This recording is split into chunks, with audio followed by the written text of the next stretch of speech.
Hello, and welcome to Revamped, a rewatch podcast that revisits my top favorite shows and movies. I'm your host, Brandon Alexander, joined by my co-host, Courtney Autumn. Venture with us as we set our sights on the infamous Hellmouth to cover 90s cult classic, Buffy the Vampire Slayer.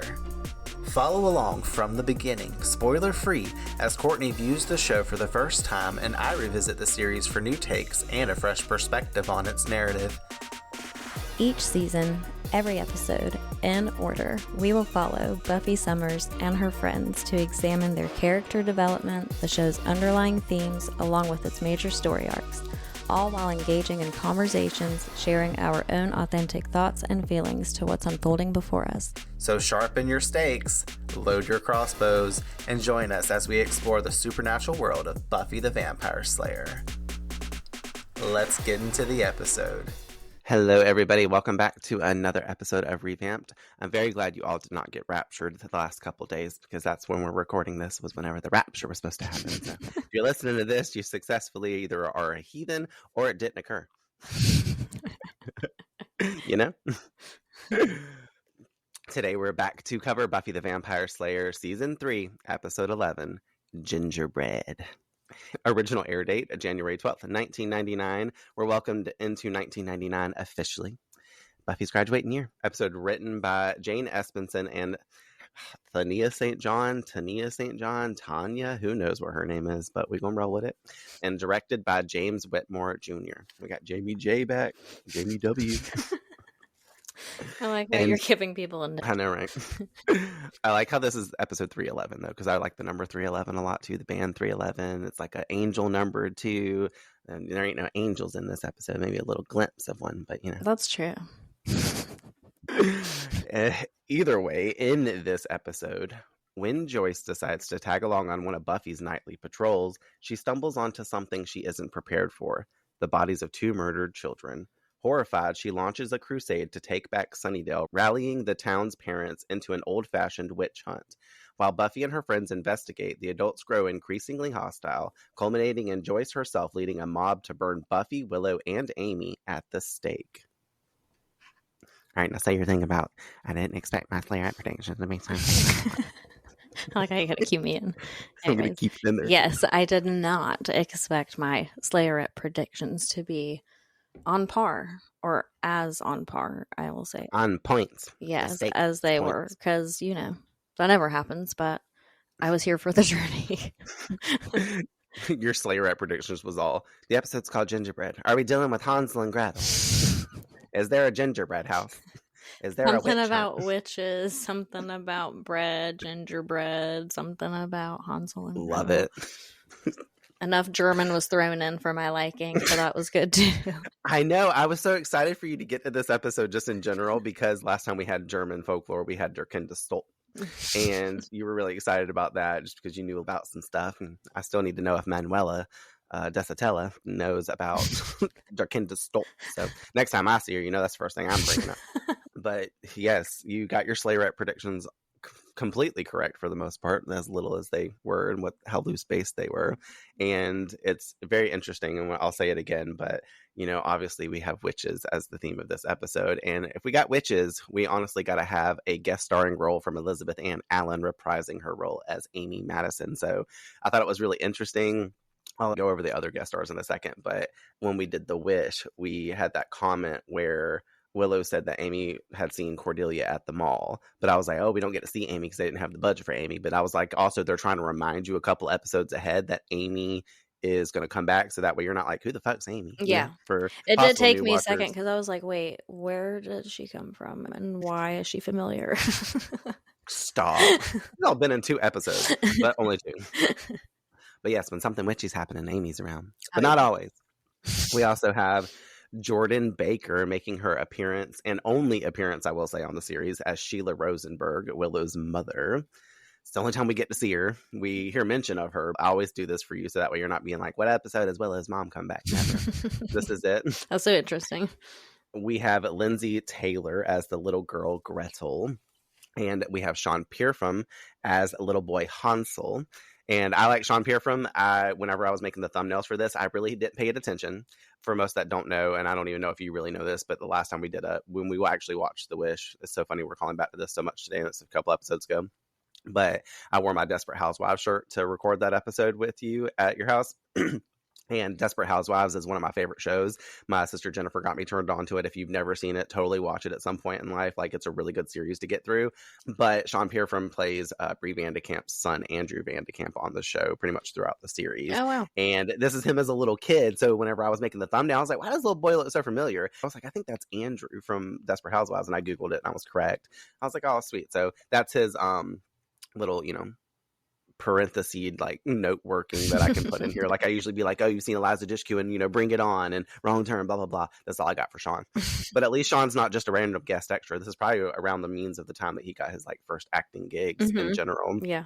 We have Blake Swenson as Michael, who is our little goth lovely witchy boy that's in the episode too. So we got some masculine energy coming in hot with the witchy vibe. Hopping into the actual episode itself. So fun. I love this episode a lot. It's one of those ones that I wouldn't say is put in the bottom of the barrel like the ones we've talked about from season 1 and stuff. But I've heard a lot of people, especially listening to other Buffy podcasts, that say they do not care for this episode. And this is 100%. This makes it into my top 10 for our wrap up.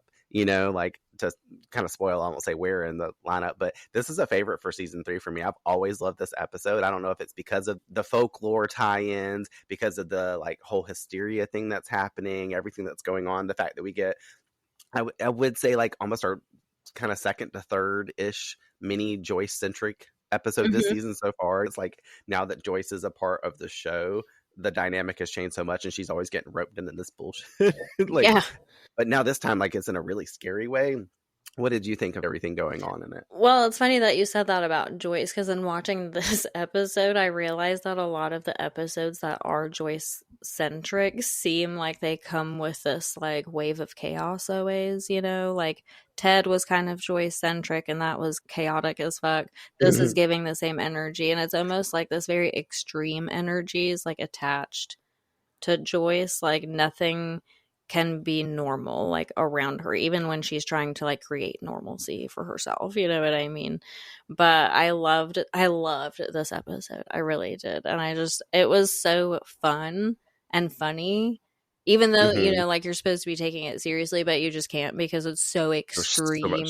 That you're just like, this is a lot.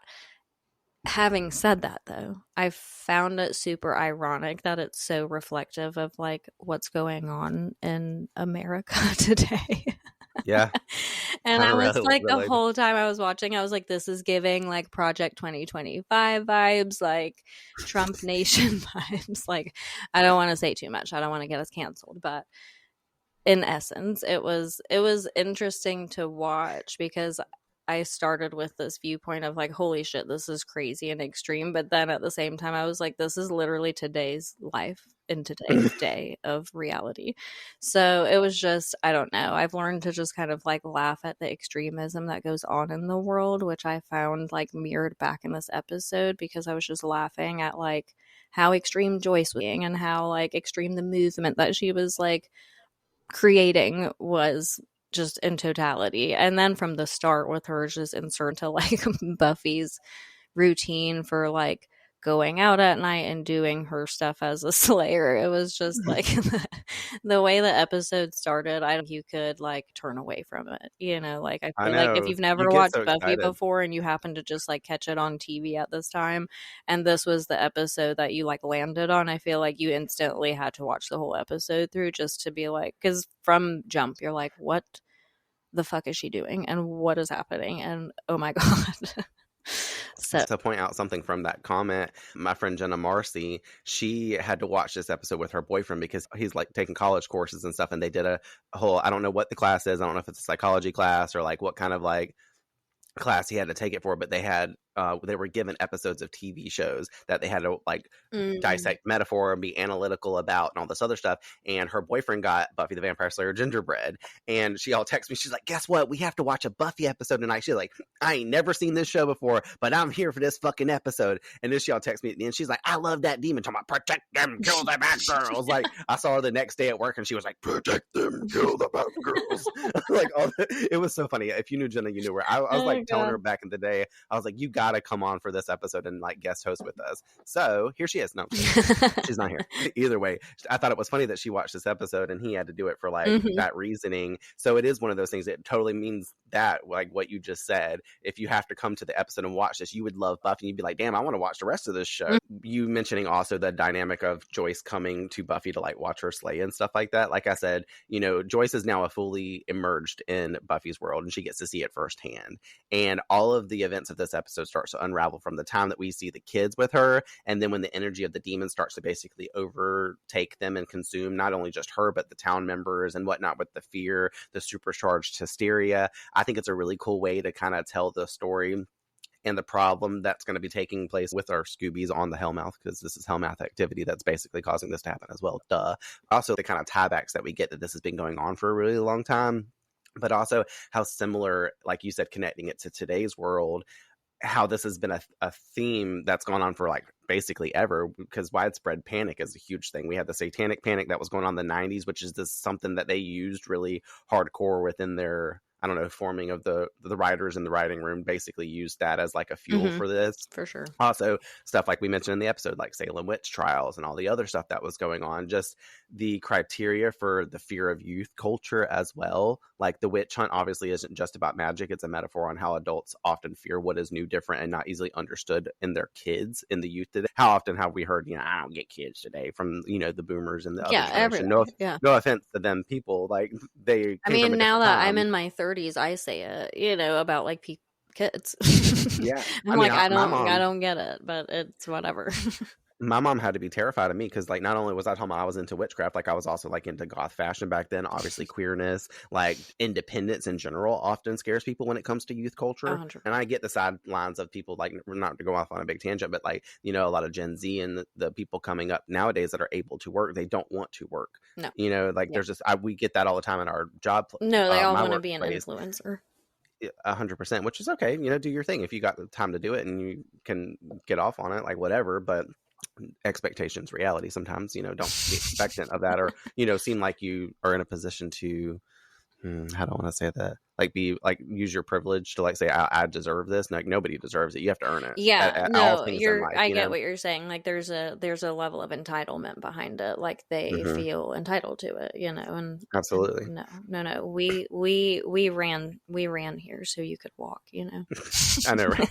But that's what I like bringing it back to independence and not really going off on a tangent about that. Like people get so feared like about independence, and obviously being the slayer is an independent role, so that's where this kind of kicks off. Obviously witchcraft itself is a very independent and solitary practice most times, until you get into like a coven and start practicing, you know, with possible other people. But the potential for just having power within yourself, people hate that, and I think that stems a lot of hate and a lot of irrationalism and a lot of other stuff. Totally. You know, rationalism isn't a word, but I'm gonna make it one like I do all the time. But I thought that was something interesting that I'd noticed from the episode, was that fear. Yeah, and I think like authenticity is a big thing behind that too, you know. I think that like for people who are so willing to just kind of like live under the fold of whatever they're conditioned to believe is normal or whatever, the ones that you're saying have a very independent attitude and a very independent like nature, even down to like their aesthetic and how they choose to dress and display themselves and carry themselves through the world. I feel like people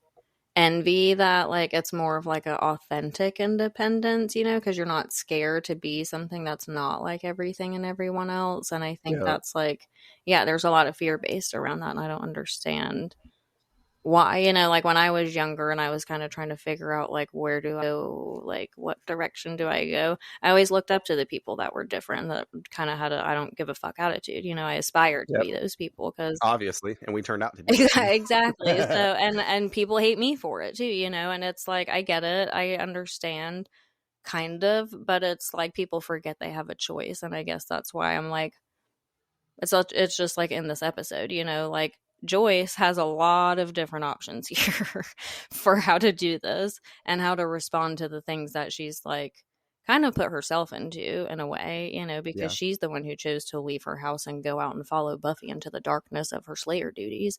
But like no one asked her to do that.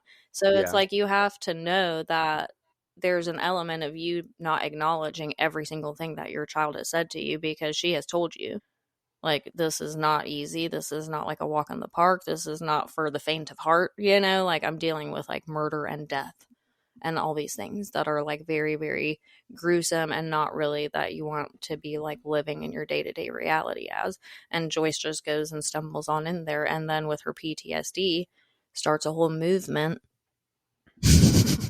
in response to it. Listen, a whole movement. Literally. I love it. Oh my god. But yeah, like, and see, like, just the topic of this episode sparked all that conversation. So like, it gets your gears thinking. And then to bring it back, obviously, to Buffy, I think it's awesome how the show frequently reimagines folklore and just stuff like that to reflect not only real world fears, but real world problems or things that like get your gears turned and makes you think and makes you relate and all of that. It comes in there again. And obviously going back to like Hansel and Gretel is flipped in this, and instead of, you know, the kids being the victim, they're the monster in it. And we see why Joyce goes through that spiral just as she's starting to open up and be like, oh, I want to go out and like check things out with Buffy. It's thrown back in her face. Oh, this isn't the world that I expected it to be, or maybe it is, you know. The demon starts working its mojo on it, and that's what enhances all these like fears and like things that she probably already had a little bit repressed, but then opens them up bigger. And it's been doing this for a while. It's what it's supposed to do. That's what this demon does to fuel and feed and like basically get its energy, which is such an interesting concept. I always love this with like, it's kind of like supernatural demonic possession movies, just like The Conjuring and stuff. It wants to get the soul of that mom by making it lash out and like eventually like do the stuff to infect. You know what I mean? It's got it fuels its energy through this. And there's a lot of demons in the Buffyverse that will appear to us that do similar energy to this. There's one I'm specifically thinking about over in Angel. It's one of my favorite episodes of Angel.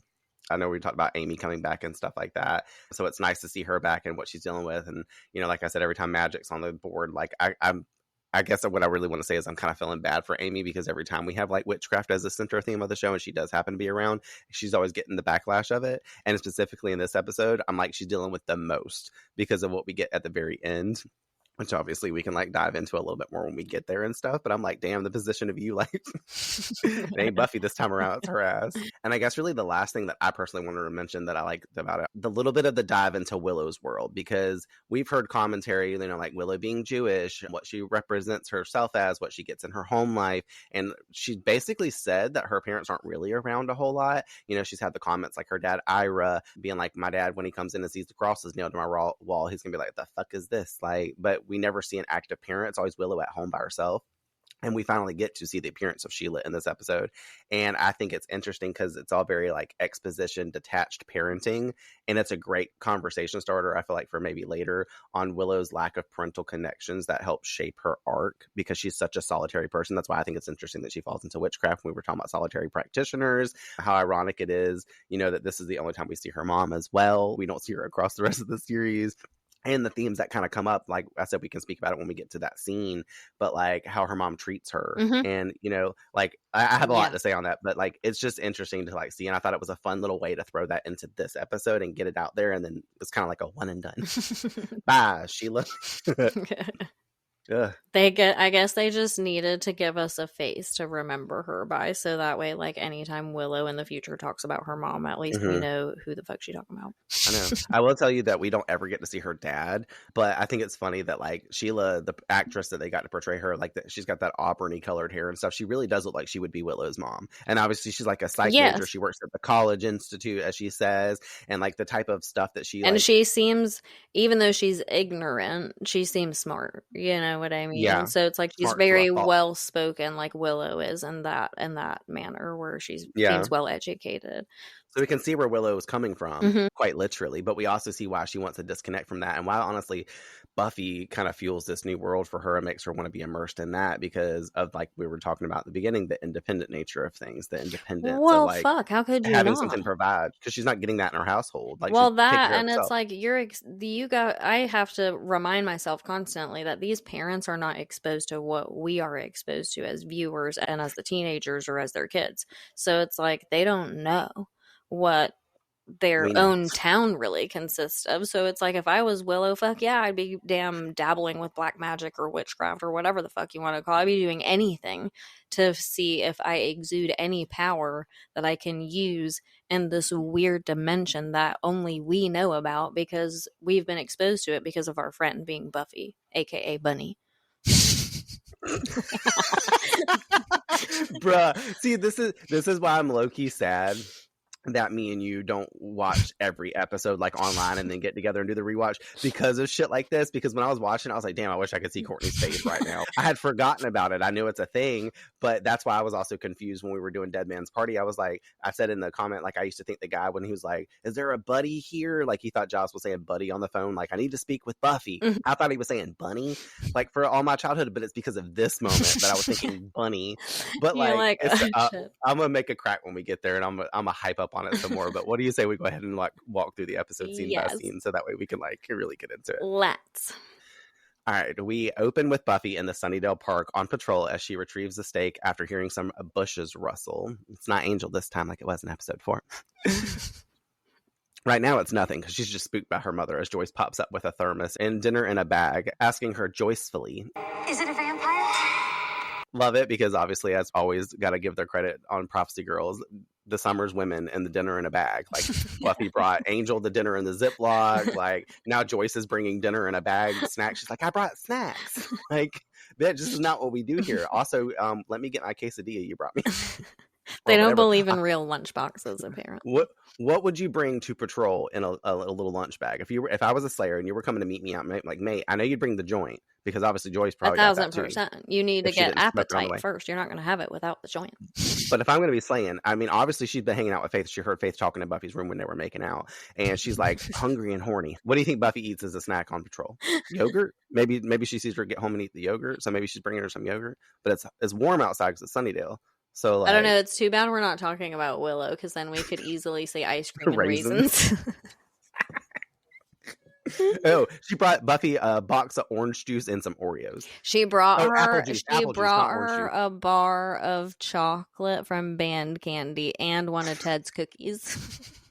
I do not have any of that written in my notes to spark that. Just saying that was all like right there.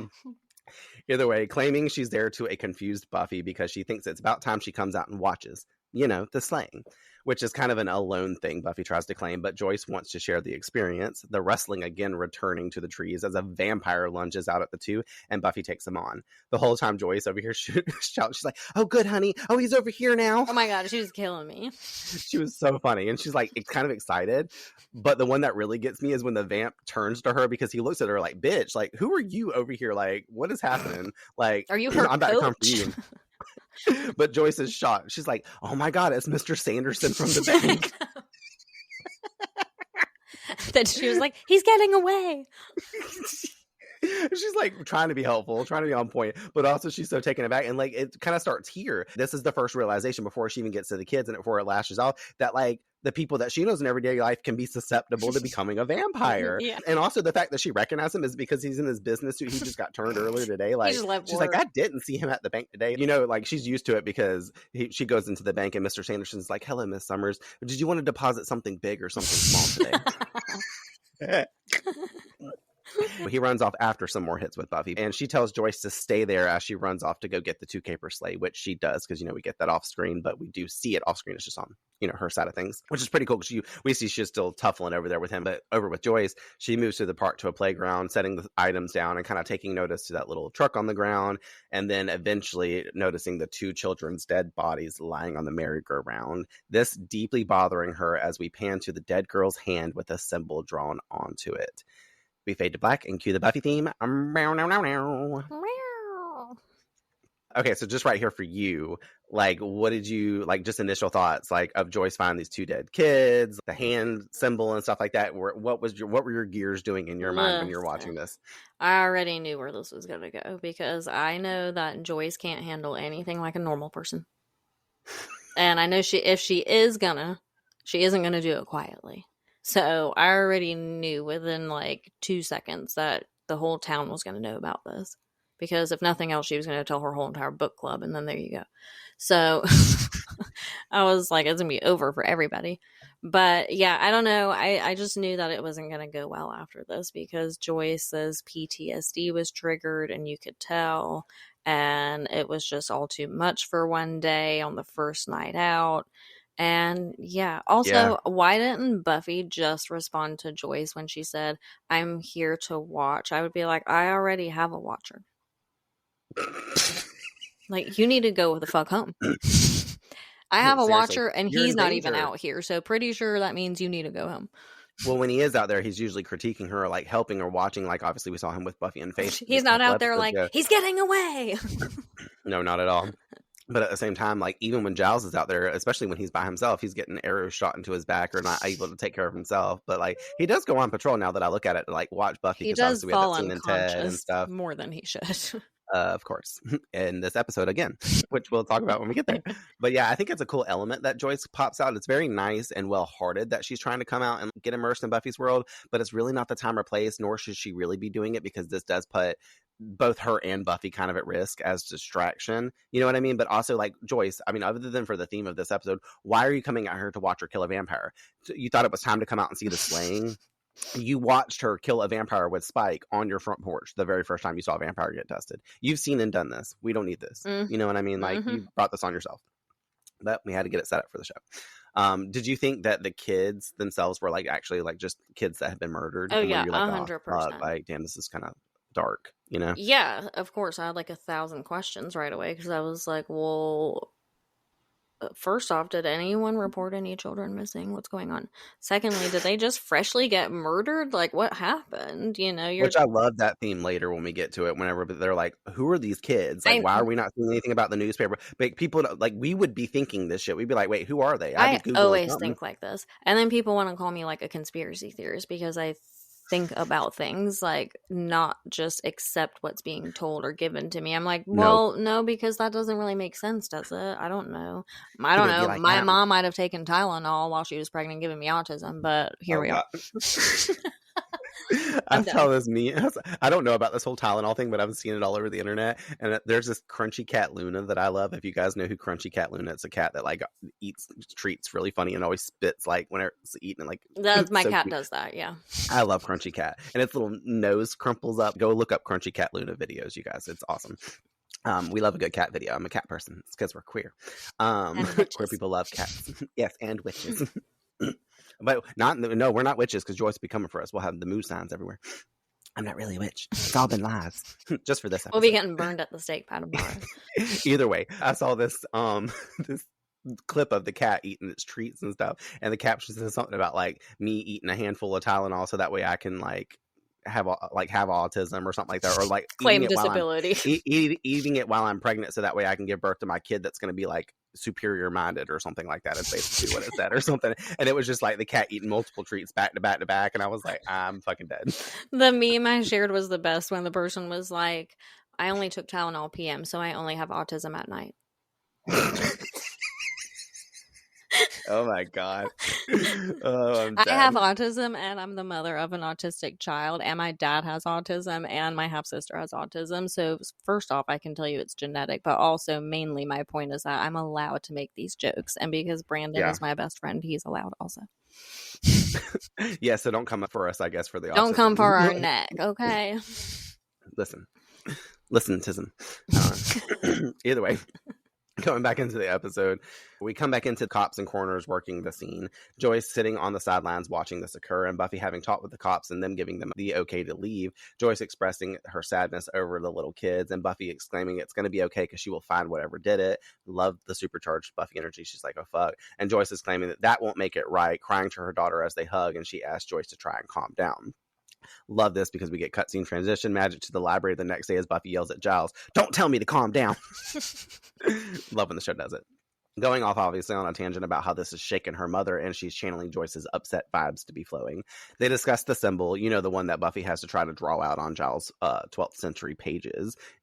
He said, but not, and grabbed that sketch pad real fucking quick. Like, I love how she grabbed the pen and she started to write on it. I'm like, no. I'm gonna call back to this scene one day. She draws the triangle and its squiggle. Now he can find the thing that uses the symbol and can point her at it. Giles drinking from his green mug. Also during this process, got to call out the green mug.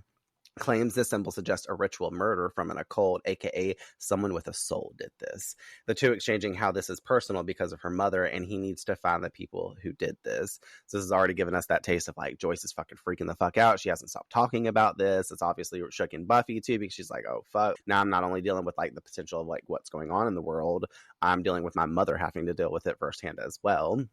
Then we cut over to the cafeteria where we get the exchange between Oz and Xander that lets us know that they're still navigating being in each other's company as they move to sit with Willow and our girl Amy, who, might I say, is rocking a beautiful auburn hair color, because we usually see Amy as a blonde.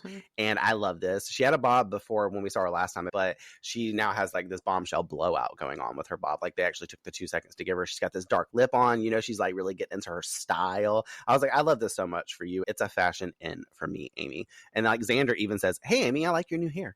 Like, so the show knows it, so we know it. Just to speak really quickly on the dialogue for Xander and Oz going through the lunch line, it's trying to reintroduce that Oz and Xander are okay after everything that's happened, because we really haven't gotten to see them interact since Amends and since Willow and him got back together. And obviously Xander's still going to continue to be Buffy's best friend. He's still going to continue to be Willow's best friend. So Oz is going to have to basically be okay with this. But this is also giving us the reaffirming of what he said to Willow in the classroom, where he's like, I don't think that what you had with Xander will ever really go away, but I'm willing to try because I want to be with you, because, you know, I feel like I've lost an arm or a torso or whatever the fuck he said. And then we get the second awkward moment happening with Xander and Oz, when Oz wonders innocently why he hasn't seen Willow all day. And I like Xander because he's like, not with me, ask anyone. Like, boy, calm down. No one's looking at you. This is worse than your guilty conscience from earlier. Chill out. But obviously the silence and smirk that Oz gives is just so funny, because he just looks at Xander for a moment's beat and he's just like, okay. Like he doesn't even care. That's the thing that gets me. Oz doesn't give a fuck, but Xander's making this a deal and it's not a deal. And it's kind of funny how Oz and Xander get paired up throughout the episode too, pretty much from here on out, because they go to, you know, rescue the girls and do all the stuff, try to help, all that. They do get on the subject, though, of Buffy's birthday being next week, but she comes up and they have to redirect because, you know, Buffy's there, telling them of the kid's murder that they haven't heard about and her mom's involvement. I also need to point out real quick, you see how Xander offered Buffy his chair and then grabbed a new one from the table beside them? This is how you do it, because obviously I was upset when he gave her his chair in Revelations and smacked it down for her like I want to pick a chair up and smack him upside the head with it in that episode. Like he just did that so nicely and grabbed himself another chair. He didn't stand there, you know, patting his foot at her and being like, angel, angel, angel. But I like this. So it shows that they're healed, that they've moved past it. Buffy telling them obviously about her mom's surprise patrol visit also, and how the whole ordeal now has Joyce completely wigging. Wig watch ×2, because Joyce comes up behind Buffy and she's like, who's wigging? Oh my god, Joyce said wig. Like it was like the first time whenever Giles was in the library and he's like, it gives you the Wiggins, like, as you could say. Like it was giving that. That was so funny. I love it because obviously Wig Watch, we do this on the show. This is not the weekly wigs, this is the actual wigs.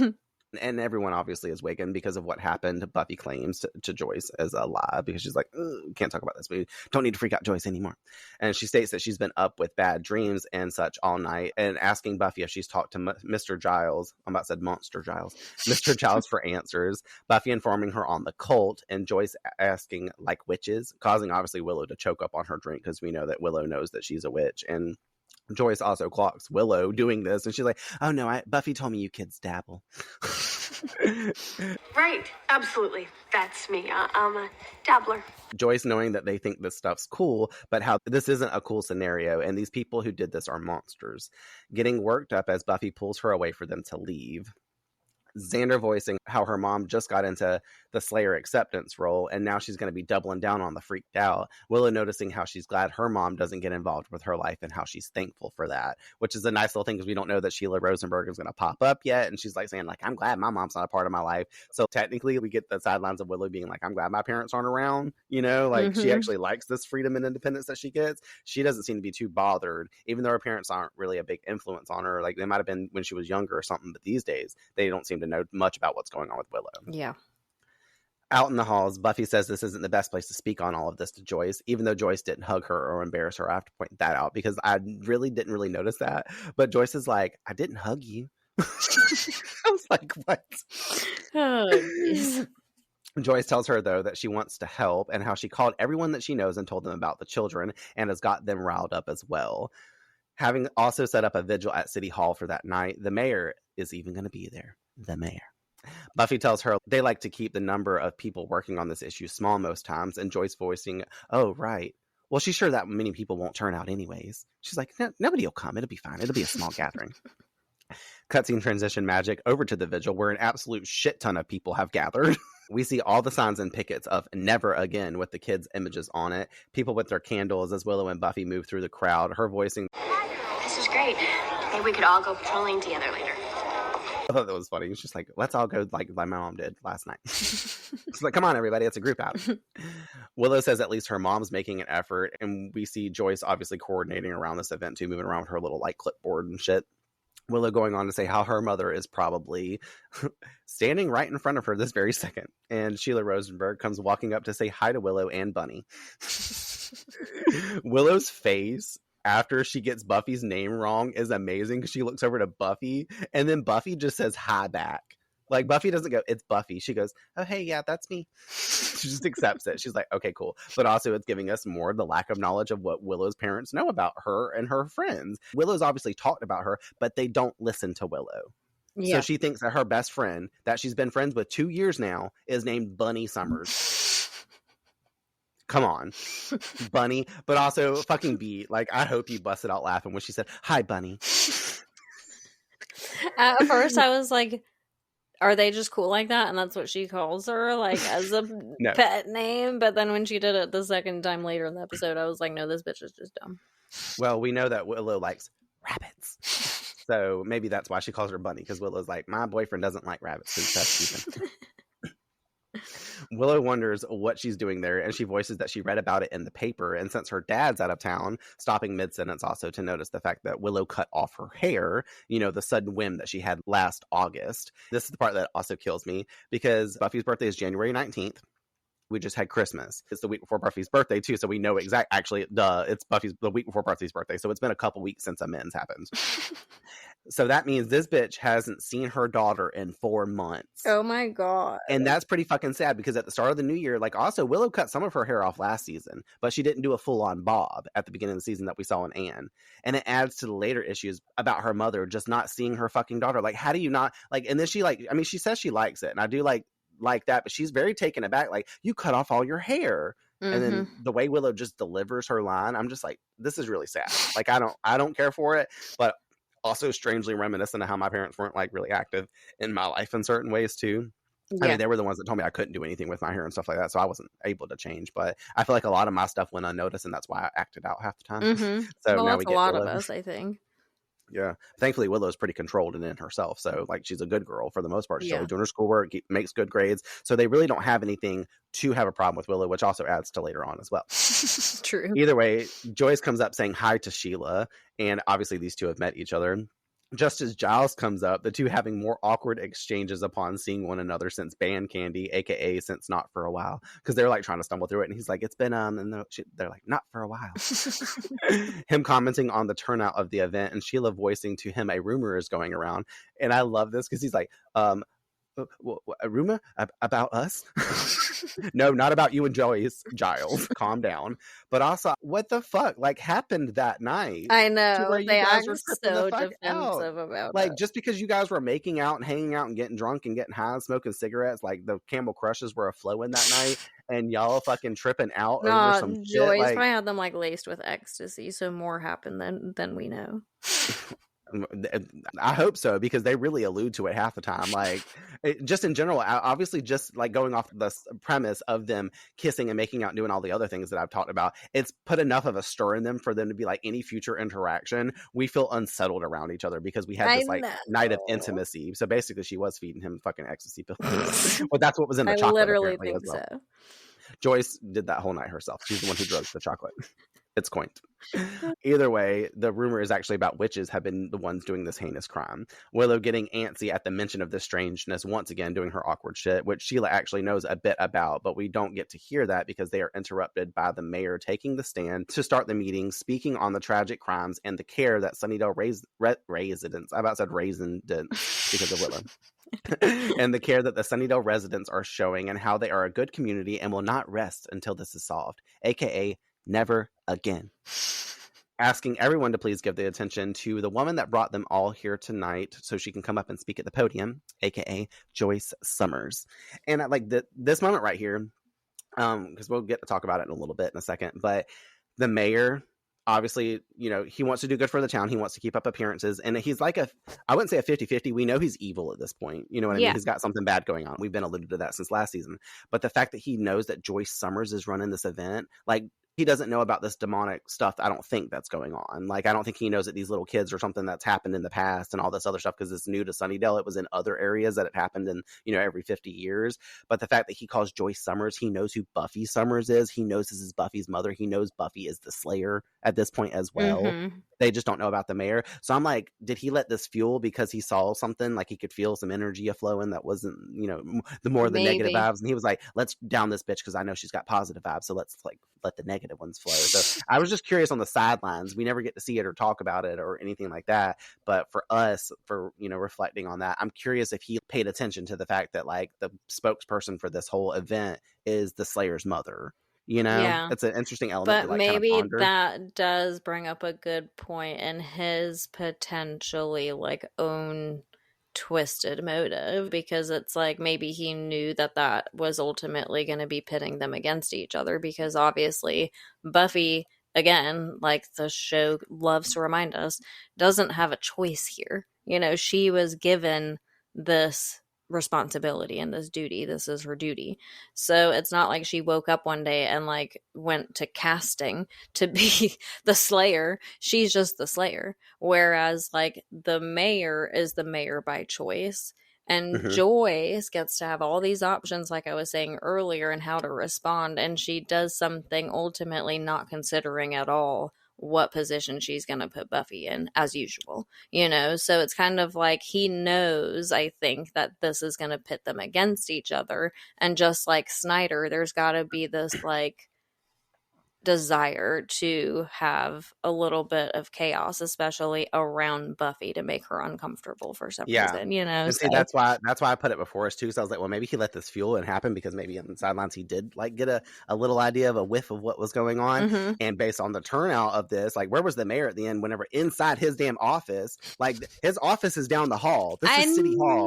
Like, and they're burning bitches at the stake in the fucking building. Like, are they not going to accidentally set the building on fire? He had to have. But maybe that is what he wanted. But listen, he saw that stake. He saw Buffy tied up to it. And he was like, whatever. But it also puts in my mindset, why hasn't the mayor, if he's got these connections and he can get a deputy mayor, Allen, get him to send a group of vampires to go take care of Spike a few episodes ago, why can't he get a huge ass crew, like collect 40, 50 vampires and say, go to 1630 Ravello Drive, hang out around Buffy's house for 2 hours and wait for her to come outside. And when she comes outside, bounce her ass, because if that bitch can't take on no 40 vampires at one time. He could call connections to other cities and say, we need to get all the demons, all the vampires, all the things. Like, you think almost like he kind of wants her to even out the score a little bit to keep a little things like neutral in the town, so that way it's not like just pure chaos, because he's not ready for that yet, because obviously we know, as he's been talking about, he's planning something. This is a big year for him. Yeah, and wouldn't it mean like we've already seen what the world could look like if Buffy wasn't there, you know? So it's like, if he did do that, or if he did like assemble an army and she did lose that battle and she wasn't around anymore, even though there is another Slayer, doesn't that leave a lot of room for like a lot of potential chaos to erupt even more so, because it's not controlled, like you're saying? Exactly, you know? 100%. And I've got more to bring up about him later whenever we see his undoings and like what happens and unfolds before our eyes, as I always say in our intro. What's unfolding? I want to call back to some stuff later on, like in the same kind of mindset. That's why I guess it's kind of naturally coming up now, because there'll be some stuff to point back to when it comes to the mayor on like why he let other things happen, like Angelus wanting to suck the world into hell, you know, the master rising, and obviously he's been the mayor for the last 2 seasons / before that, you know what I mean? Right. So like, why hasn't he been like, obviously he gets wind of everything that's happening. What did he think about the master? Was, if he's the mayor of the town and he's obviously in a higher position of power, did he want the master to overrun the town did he have to sit on the sidelines and be like, by the way, Master, I know you've been alive a lot longer By the than way, I have, Master. and I'm obviously a human. Like, I've quote unquote supposedly sold my soul already, but at the same time, like, I'm gonna rule you. You're not actually. You can rule the town, but just know that I run this town. Yeah. And right in here, I wish I could, but it'll get flagged on YouTube. But I'm gonna sing it myself. Rihanna, we gonna run this town tonight. Hey, that's his fucking song. Mr. Trick in the background, getting down to it. Okay, anyways, getting back into the episode. Joyce goes up there and begins her speech, calling the mayor out and shocking everyone else about what is going on in this town, aka what she knows they don't know, but should know because they don't need to be in the dark room. Mr. Mayor, you're dead wrong. This is not a good town. How many of us have lost someone who just disappeared? Or got skinned? Or suffered neck rupture? And how many of us have been too afraid to speak out? I was supposed to lead us in a moment of silence, but silence is this town's disease. For too long, we've been plagued by unnatural evils. This isn't our town anymore. It belongs to the monsters and the witches and the slayers. I say it's time for the grown-ups to take Sunnydale back. I say we start by finding the people who did this and making them pay. She fucking mic drops that shit. Holy fuck. This is such a pivotal moment. When you're watching this scene, it's like, holy shit, what did Joyce just do? Mm-hmm. You know what I mean? Like, she's putting out there that she knows way too fucking much. Yeah. And obviously, it's a big influence moment to get the town in more of that hysteria driven up. Yeah. Because now that these kids are working through Joyce, basically, she's the conduit to pour out this, like, she's, you know what I mean? Like, conduit's the best word. She's the one that's manifesting and pushing now out this thing because these kids are working through her to wave out. I love how everybody cannot see me waving my arms and walking towards you, but the energy is now rippling out into the town because of this meeting. But this, I call it a mouth drop moment, because the first time I watch it, and still every time, I kind of get chills when she gives this speech, because holy fuck, I mean, she's not wrong about the town. Finally, a parent and person who can call this shit out first off. Mm-hmm. But also, like, whenever I watch it, I always go, ooh, bad choice, Joyce. Yeah. Like, I want to point out her comment about the unnatural evil in the town as the camera pans over to the mayor and he just sits there. Mm-hmm. And then she calls out monsters, witches, and slayers. Willow and Buffy are immediately like, oh shit. Like, when she says that, Buffy just stares off, like, you see her eyes widen a little bit, like, mom, mom, mom. And then Giles himself, the acting Anthony Head puts in, when he was distracted, and then when he heard it, he looked up and his eyes widened too. He's like, bitch, what are you doing? Mm-hmm. Like they all kind of get this, like, oh fuck, like, they all collectively held their breath for a minute. Mm-hmm. And you feel that it plays out so well through their actions. They're all thinking like, you can't say this stuff, because they clearly didn't expect this to occur. Like I said in the beginning, I almost felt this vibe coming from Joyce because of how extreme her energy can be sometimes. But yeah, I mean, I kind of felt like the rest of everyone, where you're just having that moment where you're like, wait, what? Because like you're saying in the beginning, you're just like, okay, she's making a good point. She's bringing up some good points that people need to pay attention to, as far as like the town is not all, fucking unicorns and rainbows and whatnot. And it's not like the best place to live, and it doesn't feel safe. And she makes all those points. But then, yeah, to turn it around and start to, I think anytime you do anything like this, like ever in the history of ever, even in your personal life, if you're advocating for something very strongly, you are kind of creating good attention to it, but you're bringing a ripple of bad attention to it if you're then countering everything you're saying by casting blame, or like pointing the finger kind of thing. Mm-hmm. So now, of course, what happens? A movement happens, and she gets this whole colony of people together. And you can just see that coming from this very moment, which of course is why they have the reaction they do, because now they're like, excuse me. Everybody in the crowd's like, what's a slayer? What are the slayers? Like the I bands? know. Like, I mean, I guess witches and monsters for sure too, but I wonder if the people in the crowd are also being like, yeah, there do seem to be like some monsters in this town. Like, just like Oz, whenever he first saw the vampire slate, he's like, actually, it makes a lot of sense. You know what I mean? So I wonder if people are just like Sunnydale residents are turned the blind eye to this. They're like so stupid. Exactly. And then I ask myself, kind of like what you were saying with the mayor allowing her to like have a voice in this kind of situation, and not just that, but be the voice of the whole entire situation, is kind of risky, because you would think that he would know.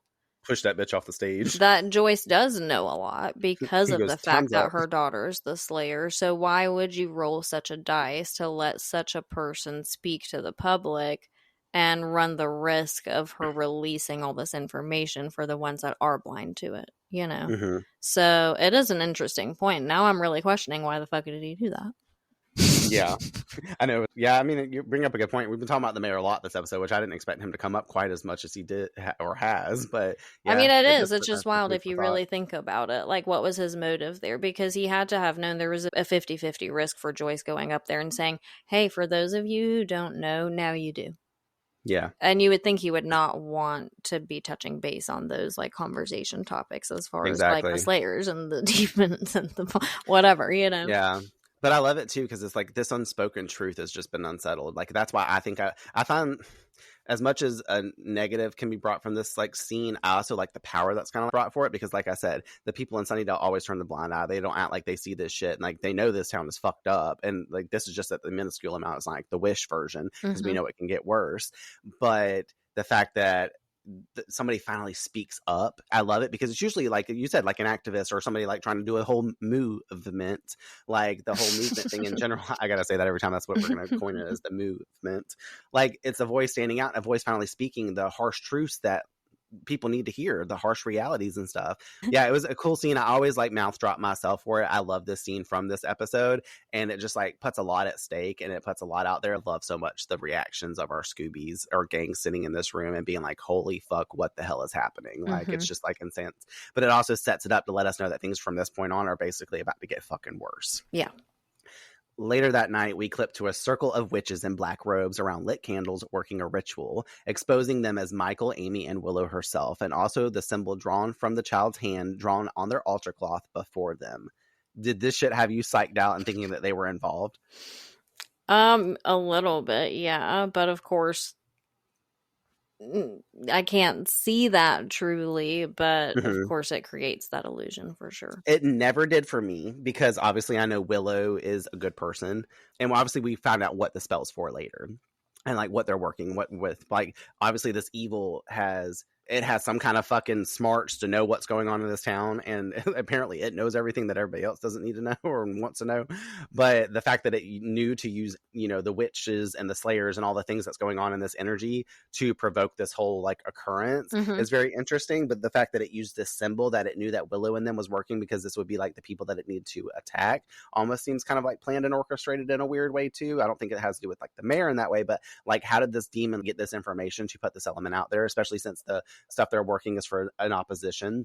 But bringing it back to my point, like, I never thought it was Willow, but also kind of the first time watching, I feel like I remember a little bit of being like, well, maybe they're influenced by this demon too, to be working some kind of magic, or maybe they're under some kind of like something that they don't know they're doing type thing. Obviously it's revealed very quickly here in a moment, like what exactly is going on in a way.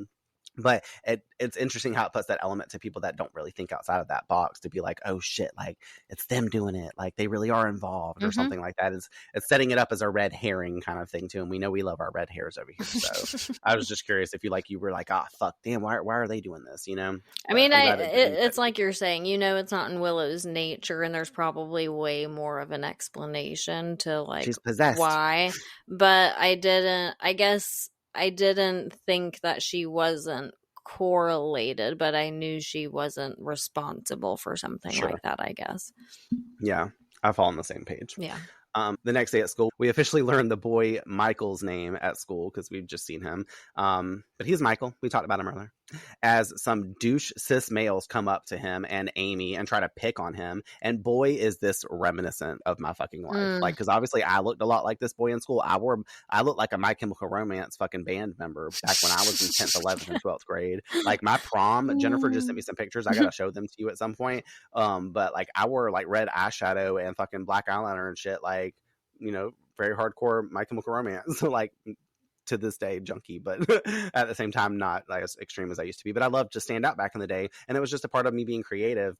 And this scene always kind of like hits me. I never got jacked up against a locker, but you know, like I was always the first one to be called a faggot in the hallways, or like, ooh, you gay, but yet I was dating Amanda. Like, so these guys knew I was making out with a girl in the hallway and like having sex with her in the band room, like the band kids do that. Like, putting that out there for everybody to know my tarnished past. But regardless, like this whole thing, like I felt so related to Michael in this aspect of just like how people treated other people.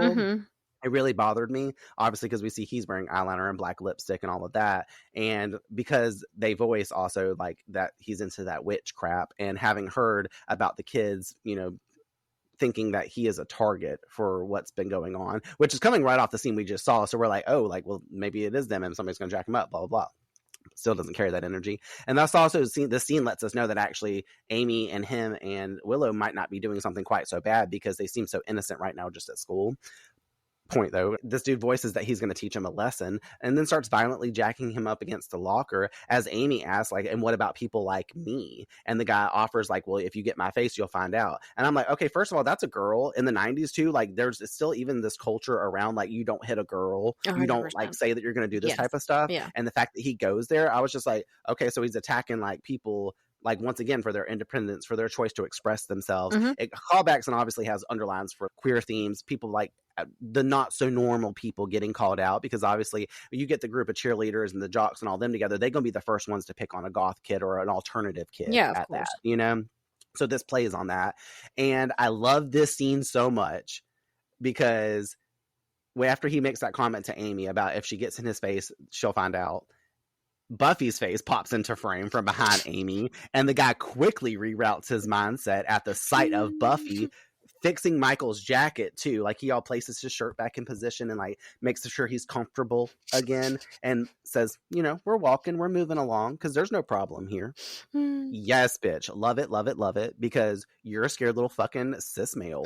And good for Buffy, because obviously Buffy just making an appearance the way she did, he goes, oh fuck, like I don't want to deal with her. And this comes right off fresh of, I'm gonna hit a woman, or yeah, like exactly. I'm gonna jack your ass up too after I'm done with Michael. Like, get my way and you'll find out. And Buffy says, actually, I'm in the way. And he goes, oh, never mind, I changed my mind.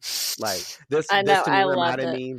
this reminded me of whenever Buffy was trying to find Cordelia in Some Assembly Required, and she goes to run up the stairs and she passes the cheerleaders, and she's like asking, I think her name was Joyce, she's like, where's Cordelia? And she's like, Cordelia doesn't have time for losers. And he puts her arm up against the wall. She's like, I'm sorry, what did you say? Like, it's giving that, yeah, but you're also right. the amplified version. These people know not to fuck with Buffy, and I love that. Amy and Michael thank Buffy as she moves to Giles, but is cut off by Cordelia, who voices to Buffy she's going to be a busy slayer having to defend them, Buffy doubting that they'll have any more trouble, and Cordelia exclaiming, I doubt your doubt.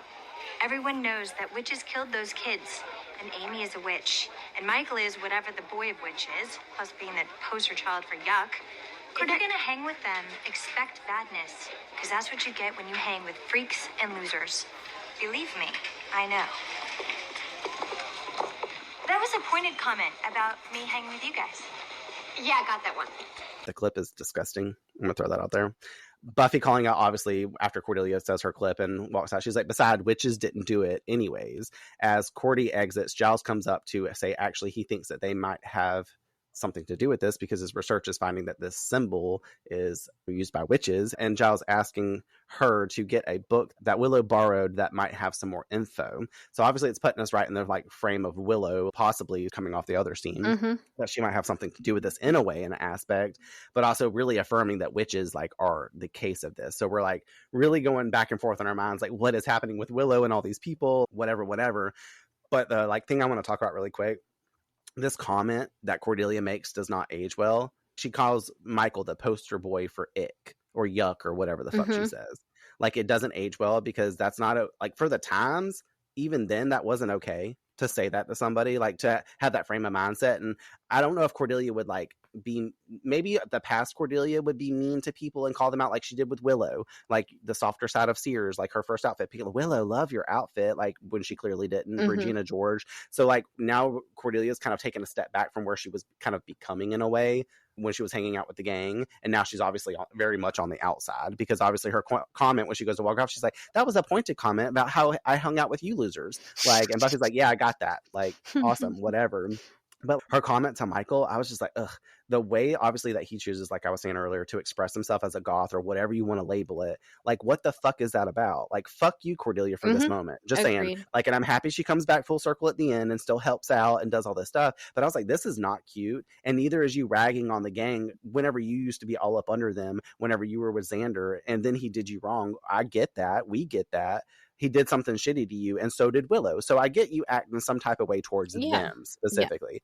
But that's not on Buffy. So go say that to them, not to her. Agreed. The whole thing just kind of like put not an overall bad taste in my mouth, because I do like Cordelia, but like just the scene, it just doesn't age well. Sitting from a 2025 lens, I did not like it. It just put me in a position to be like, damn, I don't know. Sometimes you find out the people that you like just sometimes are talking crap about you behind your back type thing.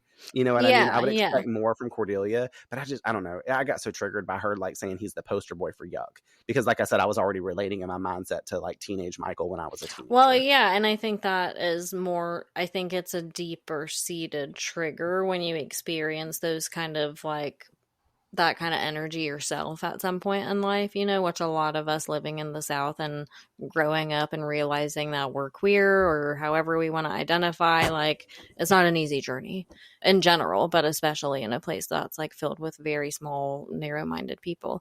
So yeah, it does bring up a lot. I do think too that like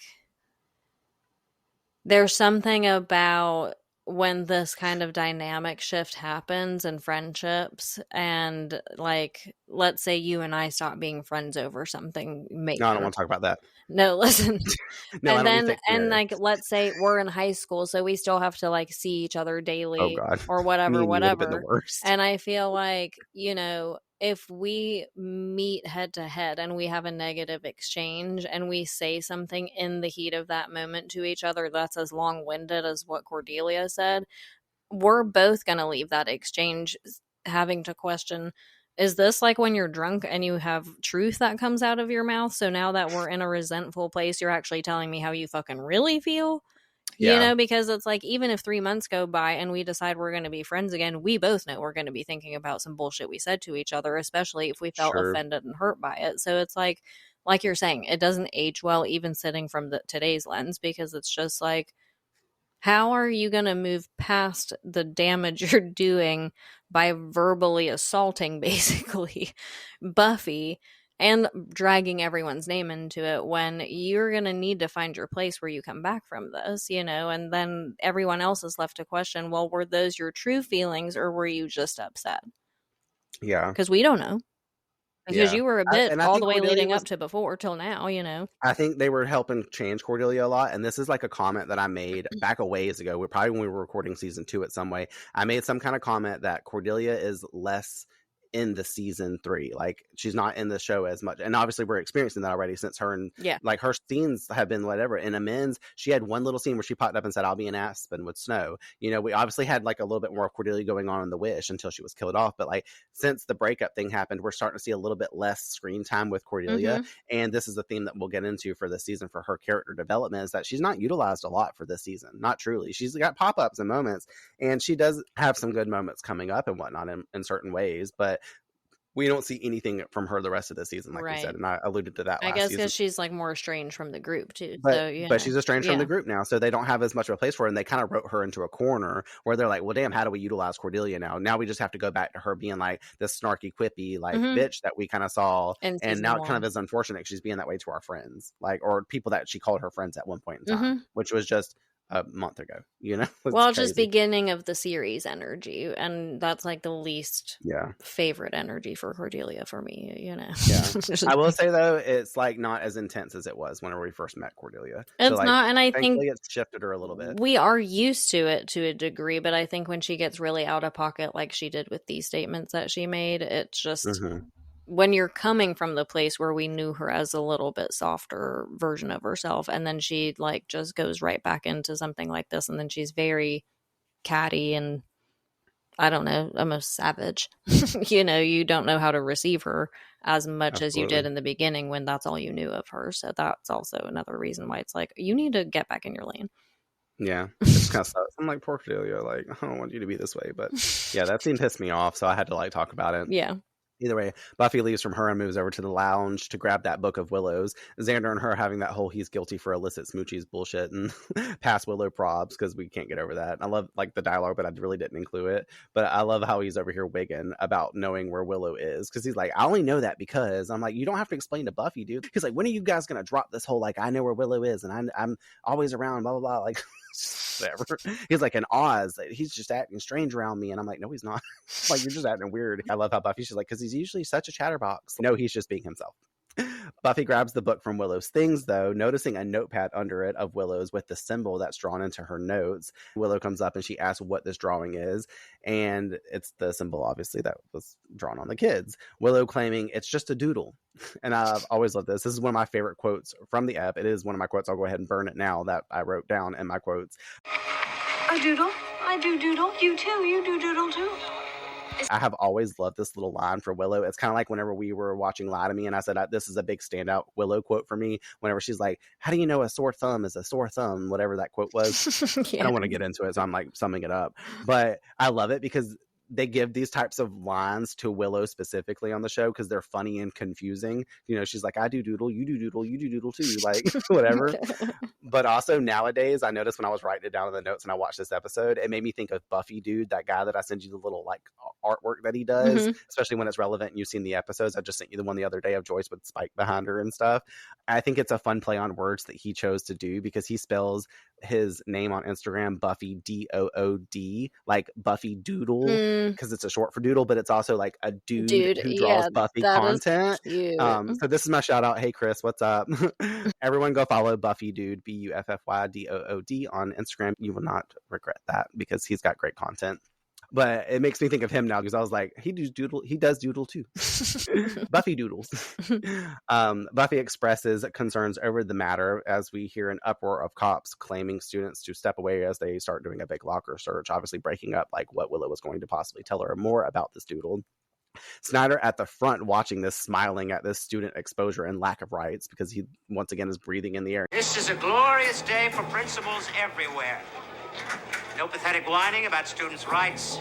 Just a long row of lockers and a man with a key. He's like, fuck the kids, as we all know. Xander freaking out too about the Playboys in his locker. Amy confirming to their group that they apparently are looking for witch stuff and how they already found all her shit and she's got to report to Snyder later. But cops come up and take her away then. So I was like, well, not later now. Willow growing frantic about the search because she has stuff in her locker, aka, you know, magic things, and Xander wanting some more sympathy on his Playboys because he's like, hey, can we turn back the attention to the actual problem? I'm like, boy, shut the fuck up. They are not going to care about your Playboys in the locker. But also, why you got Playboys in your locker at school, Xander? I know, so many questions. Classes? I don't have questions. I understand this. That's totally on par for Xander. He's a teenage boy also at that, and this is the 90s, so everybody had Playboys. But I'm like, why are they in your locker and not at home in your bedroom, like where they're supposed to be? Yeah, why aren't they under your mattress like every other teen boy? Yeah, I'm very confused. In your drawer, like beside your Jergens lotion. For the jerkin, you know? The jerkin. Willow starts getting worried, obviously telling Buffy about the symbol now, and it's harmless, and how she's been using it to do a protection spell for her birthday, which is now broken because they've spoke on it. She's like, well, it's canceled out now. It won't work. I'm like, damn. So we know that this is like an innocent thing, asking Buffy also to believe her. And this is where we get the confidence, and we know that the red hair is not a hair anymore. We know the red hair was just Willow because she knows she has red hair. Snyder obviously comes up to collect Willow, and Buffy takes that book really quickly that she was supposed to get from Willow and skirts off. I'm surprised Snyder didn't catch that and be like, oh, no. No way he didn't see that. I don't know, but she gets out of there fast. I think it's because the attention was just drawn. And I do love, because as she walks off, Oz comforts her and goes with her. He's like, well, whether y'all want me or not, I'm tagging along because this is my bitch. So bye. Love that. Over in the library, Buffy enters seeing cops also ransacking Giles' collection, packing away all of his books in boxes to take against Giles' will, which will render their research halted, expressing his disdain for Snyder's actions on the school and his library. Then Snyder comes in loving the smell of desperate librarian and speaking also to how, like, and this kind of makes sense, books on blood rights and sacrifices being good educational resources for students. Like, did they not know these books were in here already? Obviously, this is the cover that Giles kind of works under in the school. He's able to keep his books there, and that's why they're always at the school researching when, you know, it should be closed and they shouldn't have access. But maybe this is also how the students are getting access because Giles is still there to let them in. But sometimes, I don't know, kids have just shown up to get stuff out their locker. Like, once school was closed back in the day for us, like even to this day, once school hours are done, students can't go walk up in there and just go be like, I'm going to go study in the library. That building gets locked. Like Sunnydale, it doesn't make sense. But we get a little moment where Giles gets angry that with Snyder, and he's like, you know, this isn't over. And Snyder claims it's just the beginning, actually. And they can try to fight it, but if they try to come for him, then they'll have to answer to Moo. Answer to Moo? Did that sentence just make some sense that I'm not in on? Mother's opposed to the occult. A powerful new group. And who came up with that lame name? That would be the founder. I believe you call her Mom. Yes, Moo with the M at the end. Moom. I don't know. Then we go over to Willow's. She arrives home to see her mom's got all her witchy items laid out before her. And I was like, oh shit, why is this like me at home, like with my mom finding a bunch of shit that I didn't. At first I was like, is Willow's mom about to do a tarot reading or something? Like, I know, right? She was sniffing her shit and stuff. Obviously, they have a discussion on this. Sheila not being surprised because this is typical of her age group basically puts her into a demographic. Willow trying to say that this isn't a fad, it's just who she is, and her mother doesn't understand and is in disbelief that magic really exists, thinking Willow is just a bit delusional. Willow speaking also on how her mother doesn't often pay her any attention or show concern for her any other time. Her mother thinking that this is her way of trying to get attention and seeing this as a cry for discipline grounds her in this moment too. And this is the first time even Willow says it in her life that she's done something outside of the potential for grounds for grounding, a pun within itself, but like she even says that, and Willow obviously starts to lash out on her, telling her all the things that she can do, basically being a little bit dumb in this moment too to fuel the fire, in my opinion, because the way she does it, she starts falling behind. She's like, I summon Satan and like I sacrifice goats and stuff like that. Like, this does not help your scenario, by the way. I know you're trying to like tell your mom, like, I don't know, like I feel like this is a mistake at this point, because if I had done this, it just kind of, like I said, adds fuel to the fire, like 100%. Yeah. But obviously Sheila just sends her to her room because, you know, she's like, I'm not going to have you hanging out with your group anymore. And this is where she's like, AKA Bunny Summers. She's like, you are not hang out with Bunny Summers ever again. But like this whole scene with her and her mom, like, is just very telling for Willow's like life in general and stuff like that. If you were Willow and your mom said that, would you be like, okay, because Bunny Summers isn't a real person, so you can still go hang out with Buffy if you want to? Yep. 100%. And then as soon as she catches you and she's like, what did I tell you? I'm like, you told me not to hang out with Bunny Summers. This is Buffy. And Bunny Summers is invisible like Marcy, so she does not exist. This is Buffy. I'm sorry that you got her name incorrect. That bitch is Marcy's best friend. And then that's where the mom will be quick, like, to catch herself and get angry and be like, don't be sarcastic with me. Be like, well, bitch, you got her name wrong. I've been talking about her for 2 years and you think her name is Bunny? This is far from sarcasm. These are just straight facts, honey. But like, what a bullshit like scene for Willow. Like, yes. I hate this for her. Like, her mom is just like a piece of shit at this point. Like, but also how she like puts her in this whole group and she's just like all this other stuff. It's the whole thing. I do like this though, because obviously she's like, you will not hang out with Bunny Summers ever again. We get some cutscene transition magic to Joyce telling Buffy that she doesn't want her seeing Willow anymore. And I love this for Buffy because at least Willow's name is known. Joyce is like, Willow, that's a tree, the first time she ever heard Willow's name. And then she's like, you got any nachos, little tree? Because she's hot, you know. So we see that she's surrounded by all these posters, and she's reframed her dining room into a workspace for leading this brigade, not knowing Willow was so into this witchcraft as well as she's voicing. Buffy realizes and calls her out for the raid on the school because she's like, oh, this was your fucking doing, along with Giles' books being taken. And she's like, we can't solve this problem without those books, mother. Joyce doubles down on those books not being appropriate and how Moo just wants to weed out the offensive material. Joyce expresses her terror over the kids and how having access to this sort of stuff is the problem. And Buffy acknowledges that she hates that she's so shaken up and trying to help, but now Buffy needs to be the one to handle this. And love that for Buffy, because Buffy's like, Mom, obviously I'm the Slayer. Like, I need to be dealing with the problem of this. You're doing too much, which is why she was trying to get her mom out of the cafeteria earlier. She was trying to like tell her, like, we don't talk about this at school. Like, we can talk about this outside of home. If you want to be on the sidelines, you can help with research if you want me to bring a couple books home for you. But no, this is a problem. Joyce kind of puts her down in this moment too, and not meaning to. Buffy storms out, telling her she's got to go patrol if that's all right with Moo. And I love how she pops back in and to just shit on Joyce's acronym. That was my favorite. A nice acronym, Mom.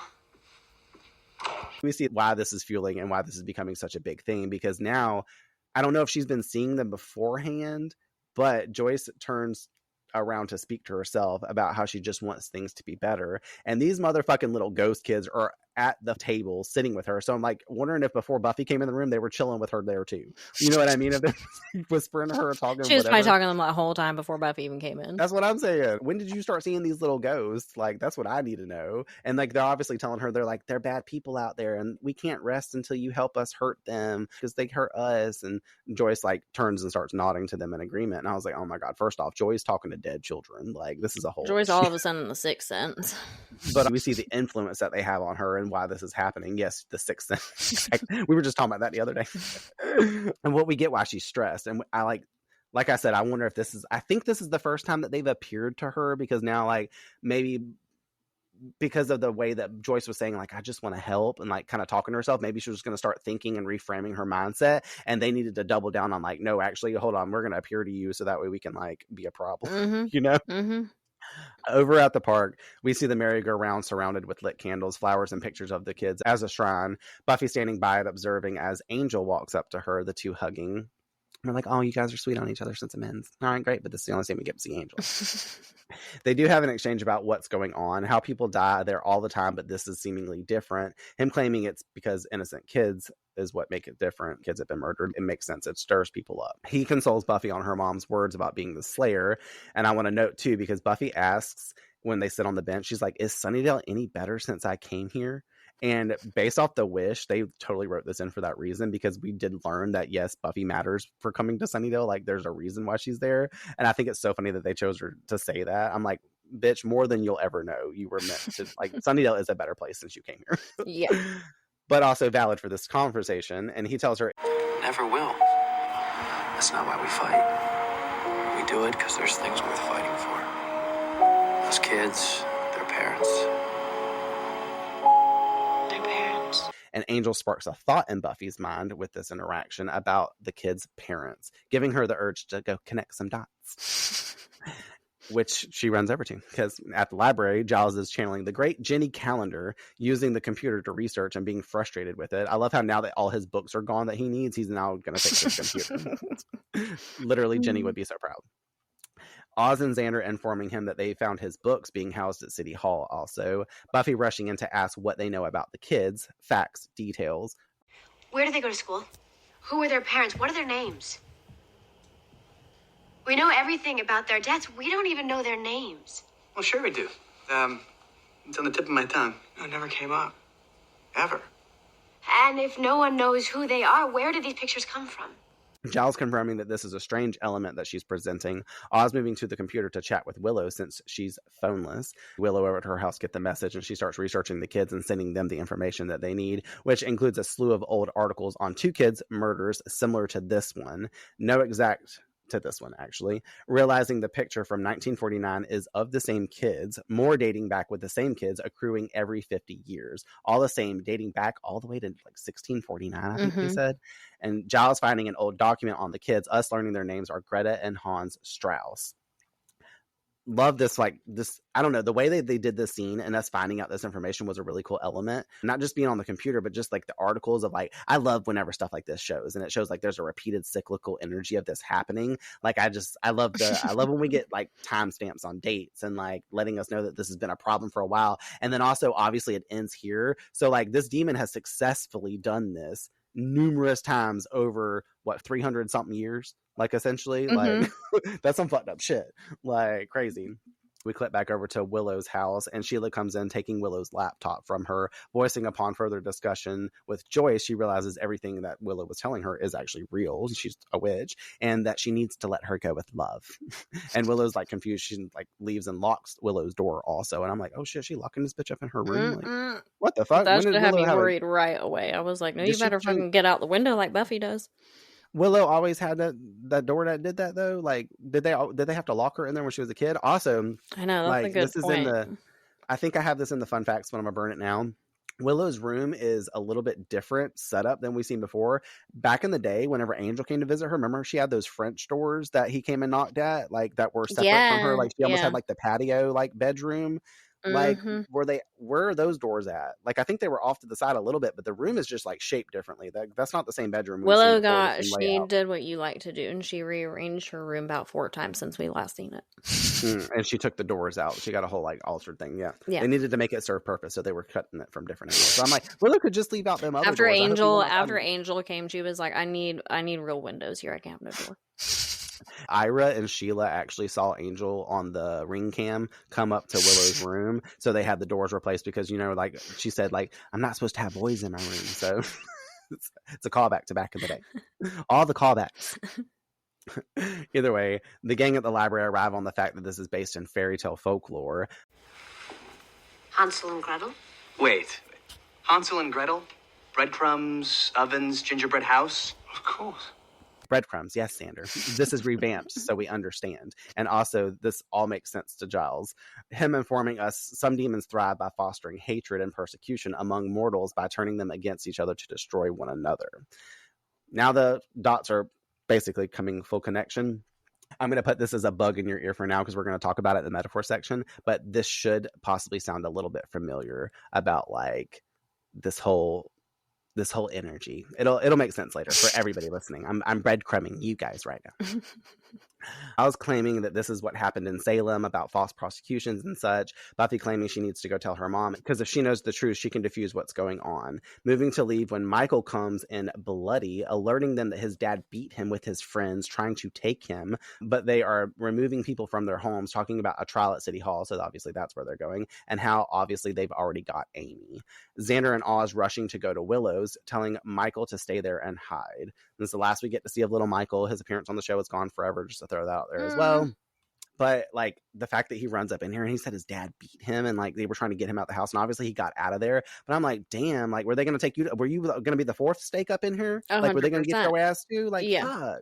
It's crazy. But also, like, what was his parents doing at home before? Because obviously he wore black lipstick and eyeliner to school. They must be talking to dead children, just like Joyce is. Must be.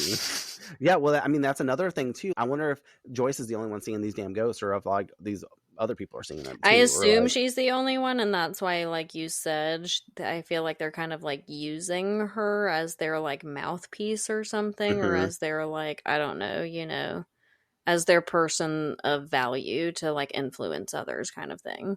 Or at least that's the energy that I was getting off of, I don't know, them kind of targeting her out of everyone to be like the person to deliver all the information. Yeah. I don't know either. Questions we'll never know, but I guess that's the answers. Courtney's conspiracy. Back over at Willow's, her mom comes to the door with men pleasantly, I say that specifically, telling Willow it's time to go and to also grab a coat because it's chilly out. Very specific though, because she says that in a certain tone, and then obviously Willow's confused, and then she like gets angry and she's like, I said, get your coat, witch. Like it flipped the script really quick. It's like day and night in 10 seconds. And Willow tries to slam the door, and at this point we see her trying to keep them out, which clearly does not work. And then over at the Summers home, Joyce sits with the parents while Buffy and Giles enter to come to talk to her. Buffy pulling her aside, but Joyce pulls a fast one on her, pushing a fucking cloth of chloroform in this bitch's face to help her pass out. The men in the room also grab Giles and do the same shit to him. I'm like, they were waiting for this shit. What the fuck? They just had them, like, Joyce had that shit in her pocket? Like what is happening? Did she, I know. There with muscle? Because obviously Sheila had the guys backing her up in the house to take Willow out and stuff like that too. Like, Kind of fucked up. Joyce looks up to the ghost kids on the fucking stairs afterwards, and the damn little boy, little Andrew from fucking Desperate Housewives, is holding the damn chloroform bottle. It's labeled in big letters chloroform. I'm like, and he's like, we told you that would be easy. And Buffy starts passing out because obviously she hasn't fully knocked out because chloroform only works halfway on a slayer. It takes a while. And she sees the kids herself saying that they are scared of the bad girls and how Joyce needs to stop them and make them go away. Fucked up. But also I want to put a note like to over on Desperate Housewives somewhere in like maybe the second season or something, or maybe at the end of the first, I don't remember. It's kind of interesting how it parallels that show because Andrew comes out as gay on the series, and there's a scene where he's like acting out and being rebellious and like really bad to a degree and like hating on his mom and just acting out in the worst of ways, and they send him to like basically not JDD but like kind of like a Christian church campy kind of thing to like basically be a degenerate and get like, you know, whatever. And there's a group of men that come help get him out of Bree's house. And it kind of mirrors this in a way, how the men show up to take the kids out. And I'm just thinking it's funny because he's a little kid like that's helping influence this. And then later on another show, he gets removed like the way Willow and everybody else gets the tables turned. Yeah. Yep. I'm like, little ghost Andrew. Yep. I see you. Either way, it'll make sense if you ever watch Desperate Housewives. Everybody go watch it. At Willow's, Xander and Oz rush in, seeing that there's been a struggle and her room is empty. That bitch out of there. And then we cut over to City Hall, where we'll spend the rest of the episode almost. As a crowd led by Sheila and Joyce stand around Amy, Willow, and Buffy, who are strapped and tied to large posts as many hold burning torches. And they start piling up Giles' books at the ground before them, like, I'm like, okay, well, obviously we know what the use of his books, the pages, like books burn. So here we go. Willow calling out to her mom about what she's doing, and Sheila saying, well, there's no cure but the fire. Them calling out to Buffy, who is passed out still. And this is the point, too, where in the room, obviously, the whole, like, adults in this room are probably seeing the ghost kids. The hysteria has really looped everybody around. Back at the Summers house, we get this awesome scene. Cordelia is slapping Giles in the face repeatedly on the floor, telling him to wake up, and then him finally doing so, blocking her final hit. Cordelia. Took you long enough to wake up. My hand hurts. Pity. And then he wonders why she's there, and she tells him, well, shit's out of control, how her parents confiscated her scented candles and black clothes. So obviously this is happening to some degree to Cordelia. And now since it's affecting Cordelia, this is when she starts to care. But I also like, this is a redeeming quality for her for this episode, because she comes and tells Giles that she had came there to find Buffy to stop this craziness. Because once again, she knows that Buffy can help. So now you need Buffy's help. Now you want Buffy's help, Cordelia. But Cordelia also voices what we've all been thinking since the show started. And found you all unconscious again. How many times have you been knocked out anyway? I swear, one of these times you're gonna wake up in a coma. Wake up in a... Oh, never mind. He's like, never mind. I don't have time for my this. favorite. He gets up gesturing to the door, telling her that they need to save Buffy from Hansel and Gretel, and she clarifies the brain damage occurred before she hit him. She's like, bro, what the fuck are you talking about? Over back at City Hall, Xander and Oz arrive, met with men guarding the doors. Xander offering that they're there to help, but Oz is more on the side of telling the men. Just so we're clear, you guys know you're nuts, right? The men chasing the boys down the hall. Inside the main room, Buffy finally wakes up, taking notice that she's bound and telling her mom that she doesn't want this. Joyce confirming she wanted a normal girl, not a slayer. Sheila bringing Joyce the torch, and the two agreeing to keep in touch after all of this. You know, do lunch or something. She's like, after we kill our daughters, we should meet at Panera Bread and get some things. Joyce is like, I'll bring the blunt. Joyce leaning down as the girls freak out, lighting the books on fire at their feet. Every time I watch this, I'm like, oh my god, they are literally burning these fucking girls at the stake. What the hell? It's so intense. I'm like, but also I love it because, like, you know, being a witch myself, and like, I mean, I don't like the Salem witch trials. I like the lore to it and all that stuff, but it sucks what happened, especially the fact that most of the people that were prosecuted were falsely prosecuted. I about said falsely prosecuted. That's not a word. Amy realizes that they want to fry a witch. Well, she'll give them a witch, spouting off her iconic goddess Hecate, work thy will shit. And I love this so much because Buffy, she goes, uh-oh. She remembers the last time that Amy was beside her shouting some shit like this. She's like, oh fuck, I got turned into a rat. And if you're not like paying attention to it, like, you quickly learn that that's what's happening. Light surrounding Amy as she disappears and her clothes drop to the ground from the stake, turning herself into a rat and hopping out of the clothes and running off. And then Buffy retorts, She couldn't do us first. So funny, but also like this whole moment, we know Amy's got real power and she just fucking worked the shit. But now instead of turning Buffy into a rat like she did last season, she just turned herself into a rat. Like, what did you think about that when that shit unfolded?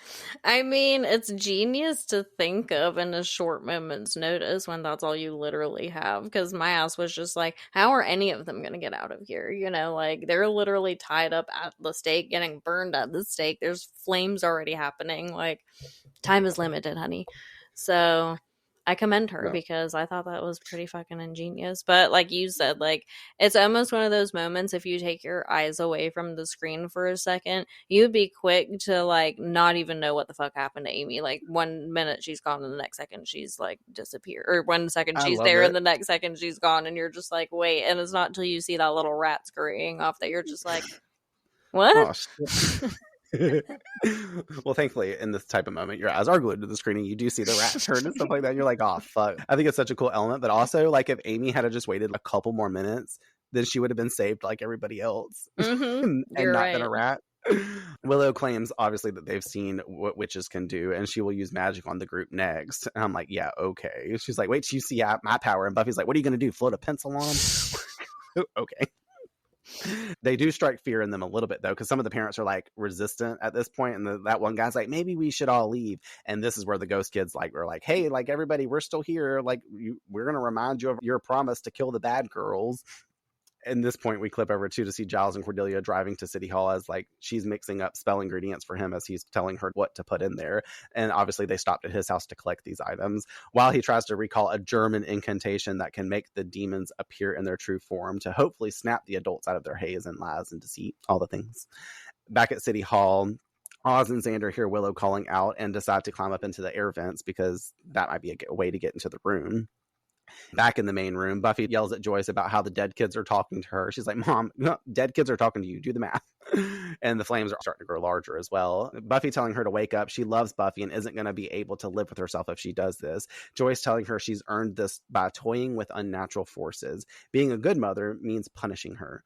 Giles and Cordelia enter City Hall and try to get in the locked door. And Giles is like, okay, well, I need to get in here. I'm going to use your fucking hair clip out your head and pick the fucking lock to the door.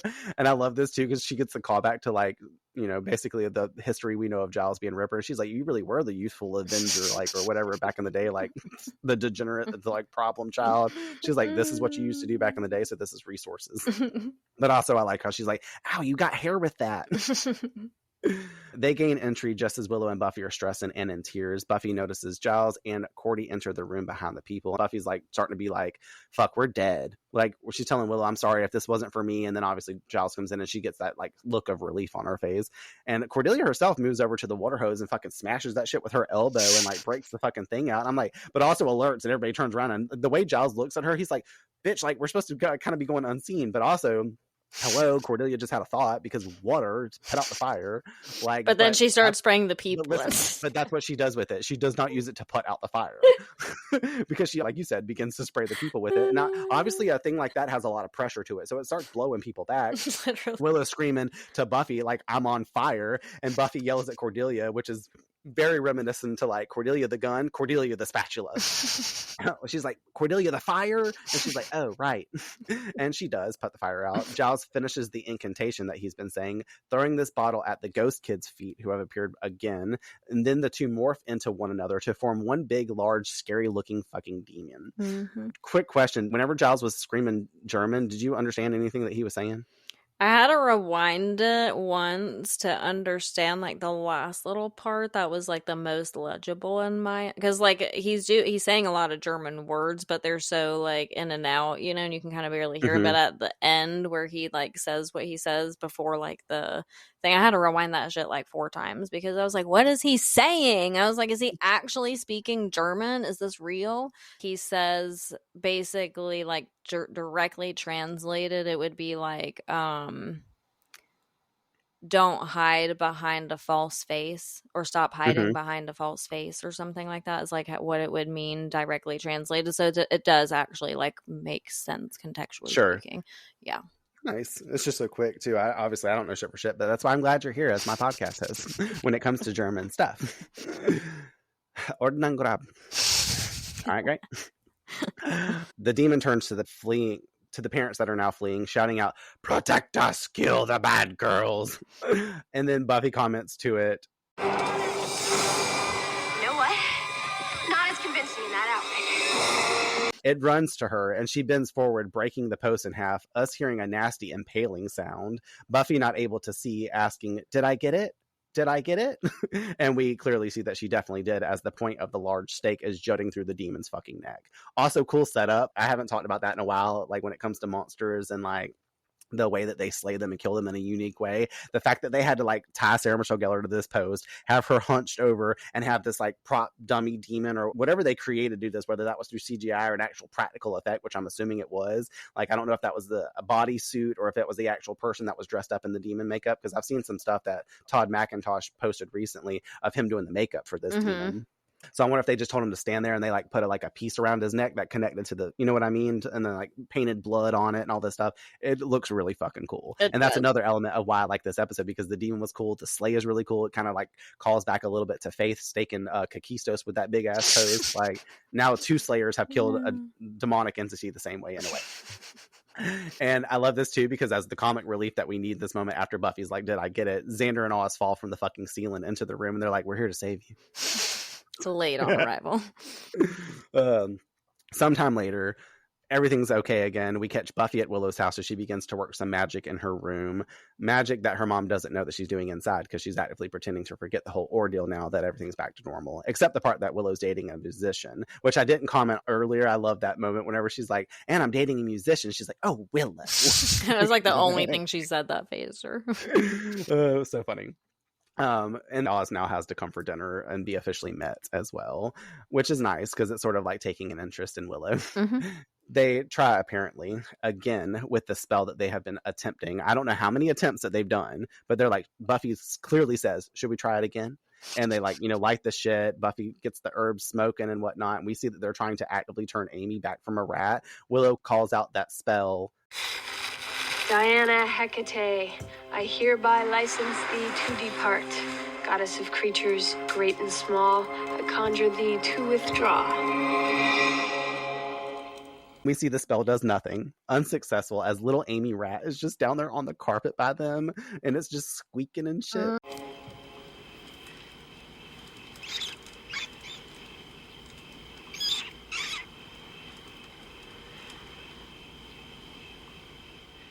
Maybe we should get her one of those wheel thingies. So they're going to put Amy in a fucking cage because they can't turn her back. I'm like, why aren't you resourcing Giles or somebody else to help like possibly turn Amy back? I know. But now this kicks off the theme that Amy's a fucking rat and she can't be turned back. So this is going to be fun. Oh, gosh. I didn't really even put that into perspective until now that this is like an ongoing problem. Yeah. So we'll see what happens with that. Oh, great. We fade to black, and here endeth the episode. It was a good one. Such a fun one. I love this episode so much. I had a lot of fun, like especially like getting into the middle parts of the episode when we were cracking up and stuff. It was a fun recording so far. Themes and metaphor for the episode. What's interesting about Gingerbread is that it's not really about Hansel and Gretel or even the demon at the center of it. What it's really about is what happens when fear takes root in a community. The parents of Sunnydale don't suddenly become evil. They're grieving, they're paranoid, and they're desperate to feel like they have control in a world that's way bigger and scarier than they can process. And that fear becomes the real villain. It spreads like a sickness, and before you know it, everyone's caught up in this mob mentality. The episode leans into the Salem witch trial imagery on purpose. Once the fire of hysteria is lit, reason and compassion go out the window. People don't look at individuals anymore. They look at symbols. Willow isn't Willow. She's suddenly the witch. Buffy isn't Buffy. She's the danger. It shows how easy it is for communities to reduce people to labels when they're scared, and that's when scapegoating kicks in. The Hansel and Gretel metaphor is so clever too. On the surface, you have those innocent children, and who wouldn't want to protect them, right? But the twist is that the children themselves are the monster. It's the perfect metaphor for how movements that look righteous and pure can actually be fueled by something darker underneath. And again, tying into today. And the show makes it literal by having parents or protectors turn against their own kids. Buffy, Willow, and Amy are literally tied to the stake by the people who are supposed to keep them safe. That's such an on-the-nose representation of general conflict. Parents so afraid of their kids' independence, their differences, their power, and they'd rather burn it away than try to understand it. So underneath the fairy tale dressing, Gingerbread is really about fear, hysteria, and the danger of oversimplifying complex problems instead of actually facing what's going on in Sunnydale, the hellmouth, the demons, the reality that this town is built on, darkness. The adults cling to slogans, to mob action, to the illusion of control. And in doing that, they become more dangerous than any demon Buffy has ever fought. Not truly, but, for the bit. Mm-hmm. I mentioned earlier that there's an interesting concept that might sound familiar to people in this, and the parallel that I saw in it is Freddy Krueger. This episode reminds us of his backstory in A Nightmare on Elm Street. Think about it. In Freddy Krueger's lore, the parents of Springwood take matters into their own hands. They find a monster harming their kids, because the original preface is that he's a molester. He's been killing these children. Mm-hmm. And instead of trusting the system, cops, or facing harder truths of their own community that they have a person that's out here doing this, they choose to become a mob and go burn him alive. Mm-hmm. Which obviously is what the act of, like, the craziness that happens is what fuels him to become something darker in his afterlife. On the surface, it feels righteous, but they're protecting their children, so it must be okay, right? And killing him that way, burning the problem without resolving it, as I was just saying, they actually create something worse. Freddy doesn't disappear. He transforms into something more powerful, more vengeful, and their kids are the ones left to deal with the consequences. Mm-hmm. So it's very similar as a parallel. That same energy that we see in Gingerbread, Joyce and the parents of Sunnydale believe that they're doing something noble, but they're retaking back the night for their kids. But instead of actually protecting anyone, they change their fear into hysteria and violence. And just like in Nightmare on Elm Street, it's the children who pay the price. Buffy and Willow literally end up on the stake, caught in the crossfire of their parents' misguided crusade. And both stories tap into the same uncomfortable truth about when fear takes over, parents can become the very danger themselves that they're trying to eliminate. Mm-hmm. In Springwood, the kids are haunted in their dreams, obviously, thereafter by the monster that the parents created. Mm-hmm. If they hadn't never went and burned him at the stake, he wouldn't have got this opportunity to become this demonic entity. You know what I mean? Yeah. And in Sunnydale, the kids are almost burned alive by the parents that they couldn't trust either. And it's,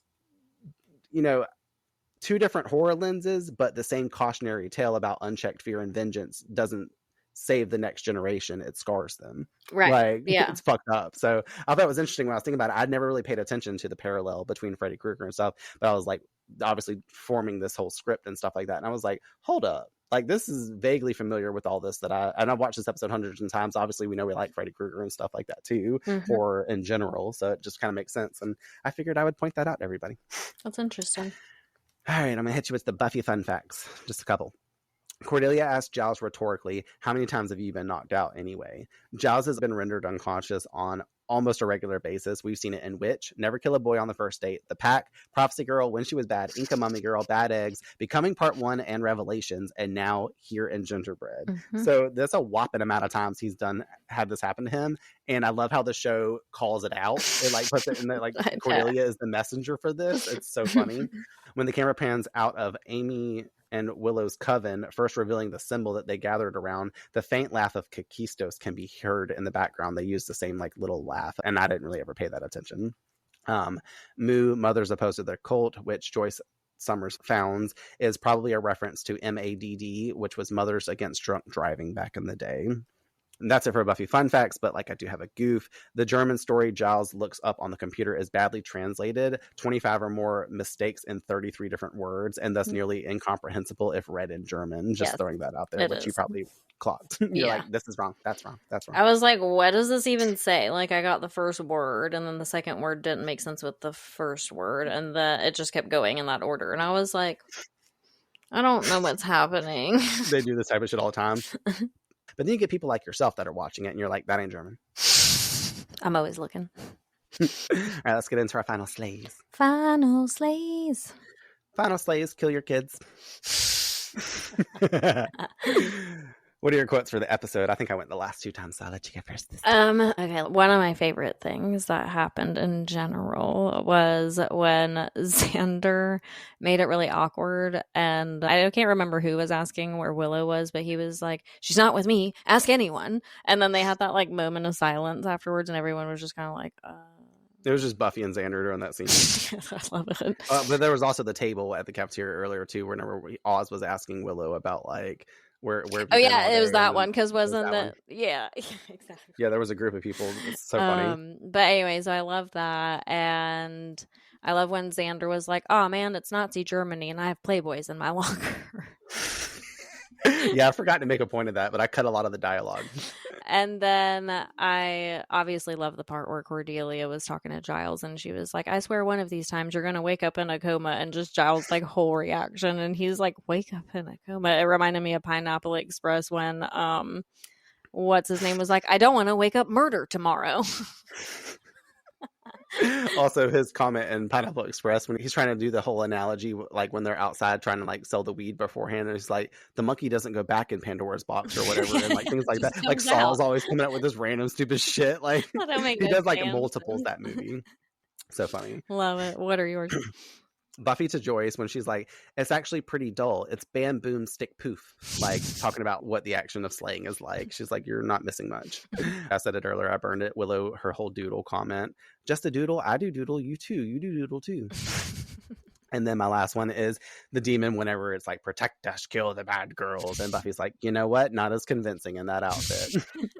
Just because Buffy's banter obviously takes the stage. Who'd you award Shining Slayer to? This one was hard for me for so many reasons, because I feel like so many people kind of played a role to get us back to normalcy.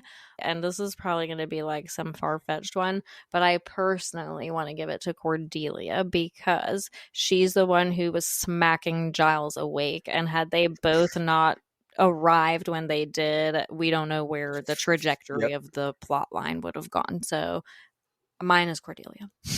Well, mine is Giles and Cordelia, so I'll say Giles and then you say Cordelia, because obviously Cordelia helped. Like, I didn't want to give it to Cordelia when I was writing down Shining Slayer. I had actually wrote down my Buffy slays like a lot, but because I remembered a lot I could pull from the episode, so I did those first when I was creating the layout for our script.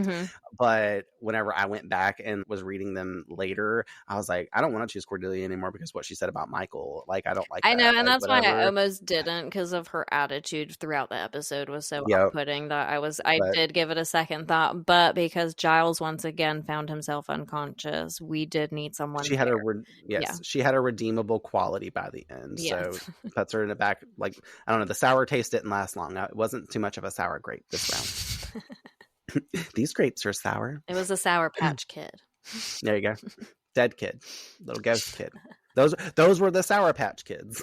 That's what we're going to call them in this episode. We should have done that the whole episode. Weekly Wiggins. What was giving you the Wiggins this week? So mine was obviously Moo as a whole. It just gave me the Wiggins. But also the demon thing at the end was just no. Nothing hairy. Right. Mine were Joyce and Sheila, which essentially is Moo. Yes, basically, in essence. That Slade moment, I'll do mine. They both come from Buffy. Her just making appearance first off to that shit guy and him backing away because he didn't want to get beat up by her whenever she protected Amy and Michael at the lockers. That's Slade. And then whenever she's like, did I get it? ×2, the takedown of the demon in that very unique way, but also her dramatics afterwards because of the fact she's like, did I get it? Like, she can't see it, but we can see it. I called that one an accidentally Slade moment because she didn't really know what she was doing, but she still slayed somehow. Yeah. And that was one of mine. And then the other one is the same as you, because when you just show up in conversation with your face and that's all you have to do, like, she didn't have to say anything. So that's the kind of presence I want. Exactly. I want to encompass that energy. So all I got to do is show you my face and you already know better. It reminds me of like anytime people, because we're small people, like we if we have to put up a fight, we will. Like, we gonna be a struggle. You gonna struggle with me if you try to hurt me. But there are so many times, like whether that be at a gathering somewhere or like an instance, people try to be like smart and be like, I'm taller than you, I can stomp you down, or like even if it's coming off as jokey or something like that. But anytime somebody says anything remotely in the aspect realm of I can do harm to you, like I said, it's usually in joking context, it's never serious. I always look at them with a serious connotation. I say, well, just remember I fight back with witchcraft. So okay. That's okay. All I got to do is light a candle. I've said many a times. I mean, you are right. It's no different than that little sign that we saw in the witchcraft store that was like, if you steal from me, it's 7 years bad luck. I'm like, how many people you think take that shit super fucking seriously when they see that? The epitome of fuck around and find out. Exactly. All right, Slayerette predictions. 2 of them. First one is a fun one, and I'm coming up with this off the top of my head. Amy's a rat now, and we see that she can't get turned and stuff like that. How long do you think it's going to be until they possibly turn her back? from a rat. I mean, I'm hoping for her sake, not more than another episode or two, like, truly, because I don't know, like, who knows how to take care of a rat? I assume Willow's going to keep her because she enjoys having her as a pet rat too much. Sucks for Amy, like I said in the beginning of the episode. All right, our actual Slayerette predictions. Next episode 12, is entitled Helpless. Oh, God. Well, that sounds scary, first off. It is. I'm going to assume some bad shit goes down. Hopefully it's not Buffy who's helpless, but I'm getting the feeling that it is. So, I don't know. We'll see.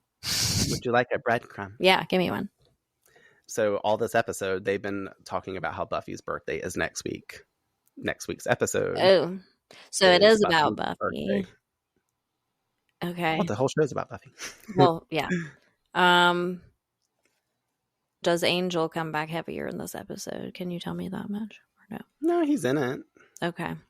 Then it's not going in the direction my mind was going. I don't know. Obviously, some terrible shit goes down on Buffy's birthday and ruins fucking everything. So that's that.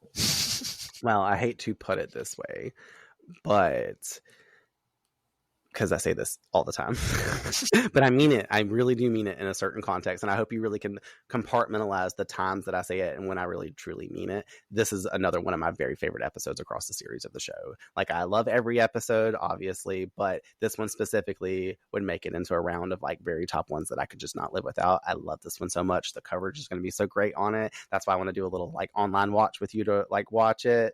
And I was like choosing in my mind, I was like, which one should I do? 12 or 13 with her? Because 13 is also really good, but that one's fun and quirky. But, you know, we'll get there when we get there. Okay. But you're really going to enjoy it. I'm excited. It's a really fun one. It is scary. It sounds like, scary. It's like watching a horror movie, and which is why I really like the episode. Okay. Well, and it's Buffy's birthday, so we're going to see what happens on her brand. But also remember, she's turning 18 this year, so. Oh, God. All right, well, that wraps up our coverage of Gingerbread. Thanks for listening, everyone. We hope you enjoyed it. What do you guys think of the twist and fairy tale lore in this episode? Do you like the hysteria presented to us and the use of Joyce as our villain, sort of villain in this one? Let us know your thoughts and get prepared for next week's episode. Like I've said, I'm more than excited to cover the next few, honestly, because they are all so great. We're on a roll. The next 3 episodes are fucking bangers. I cannot wait. We will talk to you guys then. Ma, hear this. I'm a rebel. I'm having a rebellion. Willow, honey, you don't need to act out like this to prove your specialness. Oh, I'm not acting out. I'm a witch. I can make pencils float. And I can summon the 4 elements. Okay, 2, but 4 soon. And I'm dating a musician. Oh, Willow. I worship 𝑏𝑰𝑹𝑩𝑽𝑹𝑩. I do his biddings. Do you see any goats around? No, because I sacrificed them. I'll bow before Satan. I'm not listening to this. Prince of Night, I summon you. Come fill me with your black, naughty evil. That's enough! Is that clear? Now, you will go to your room and stay there until I say otherwise. And we're gonna make some changes. I don't want you hanging out with those friends of yours. It's clear where this little obsession came from. You will not speak to Bunny Summers again.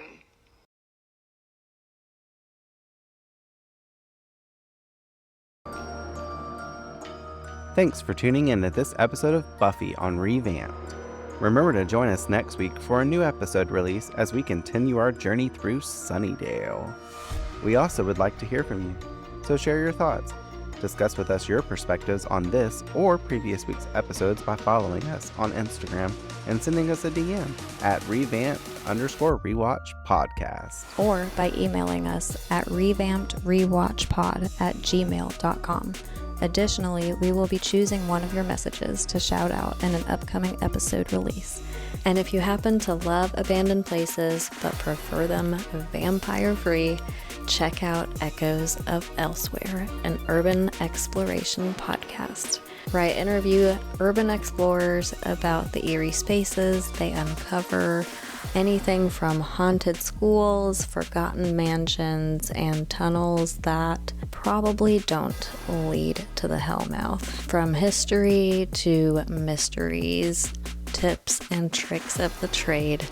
I dive into all things urbex. Subscribe and listen wherever you get your podcasts. Until next time, the Earth is definitely doomed. This podcast is dedicated to the Buffyverse, to its fans, and my sister, Tiffany Dawn Pearson.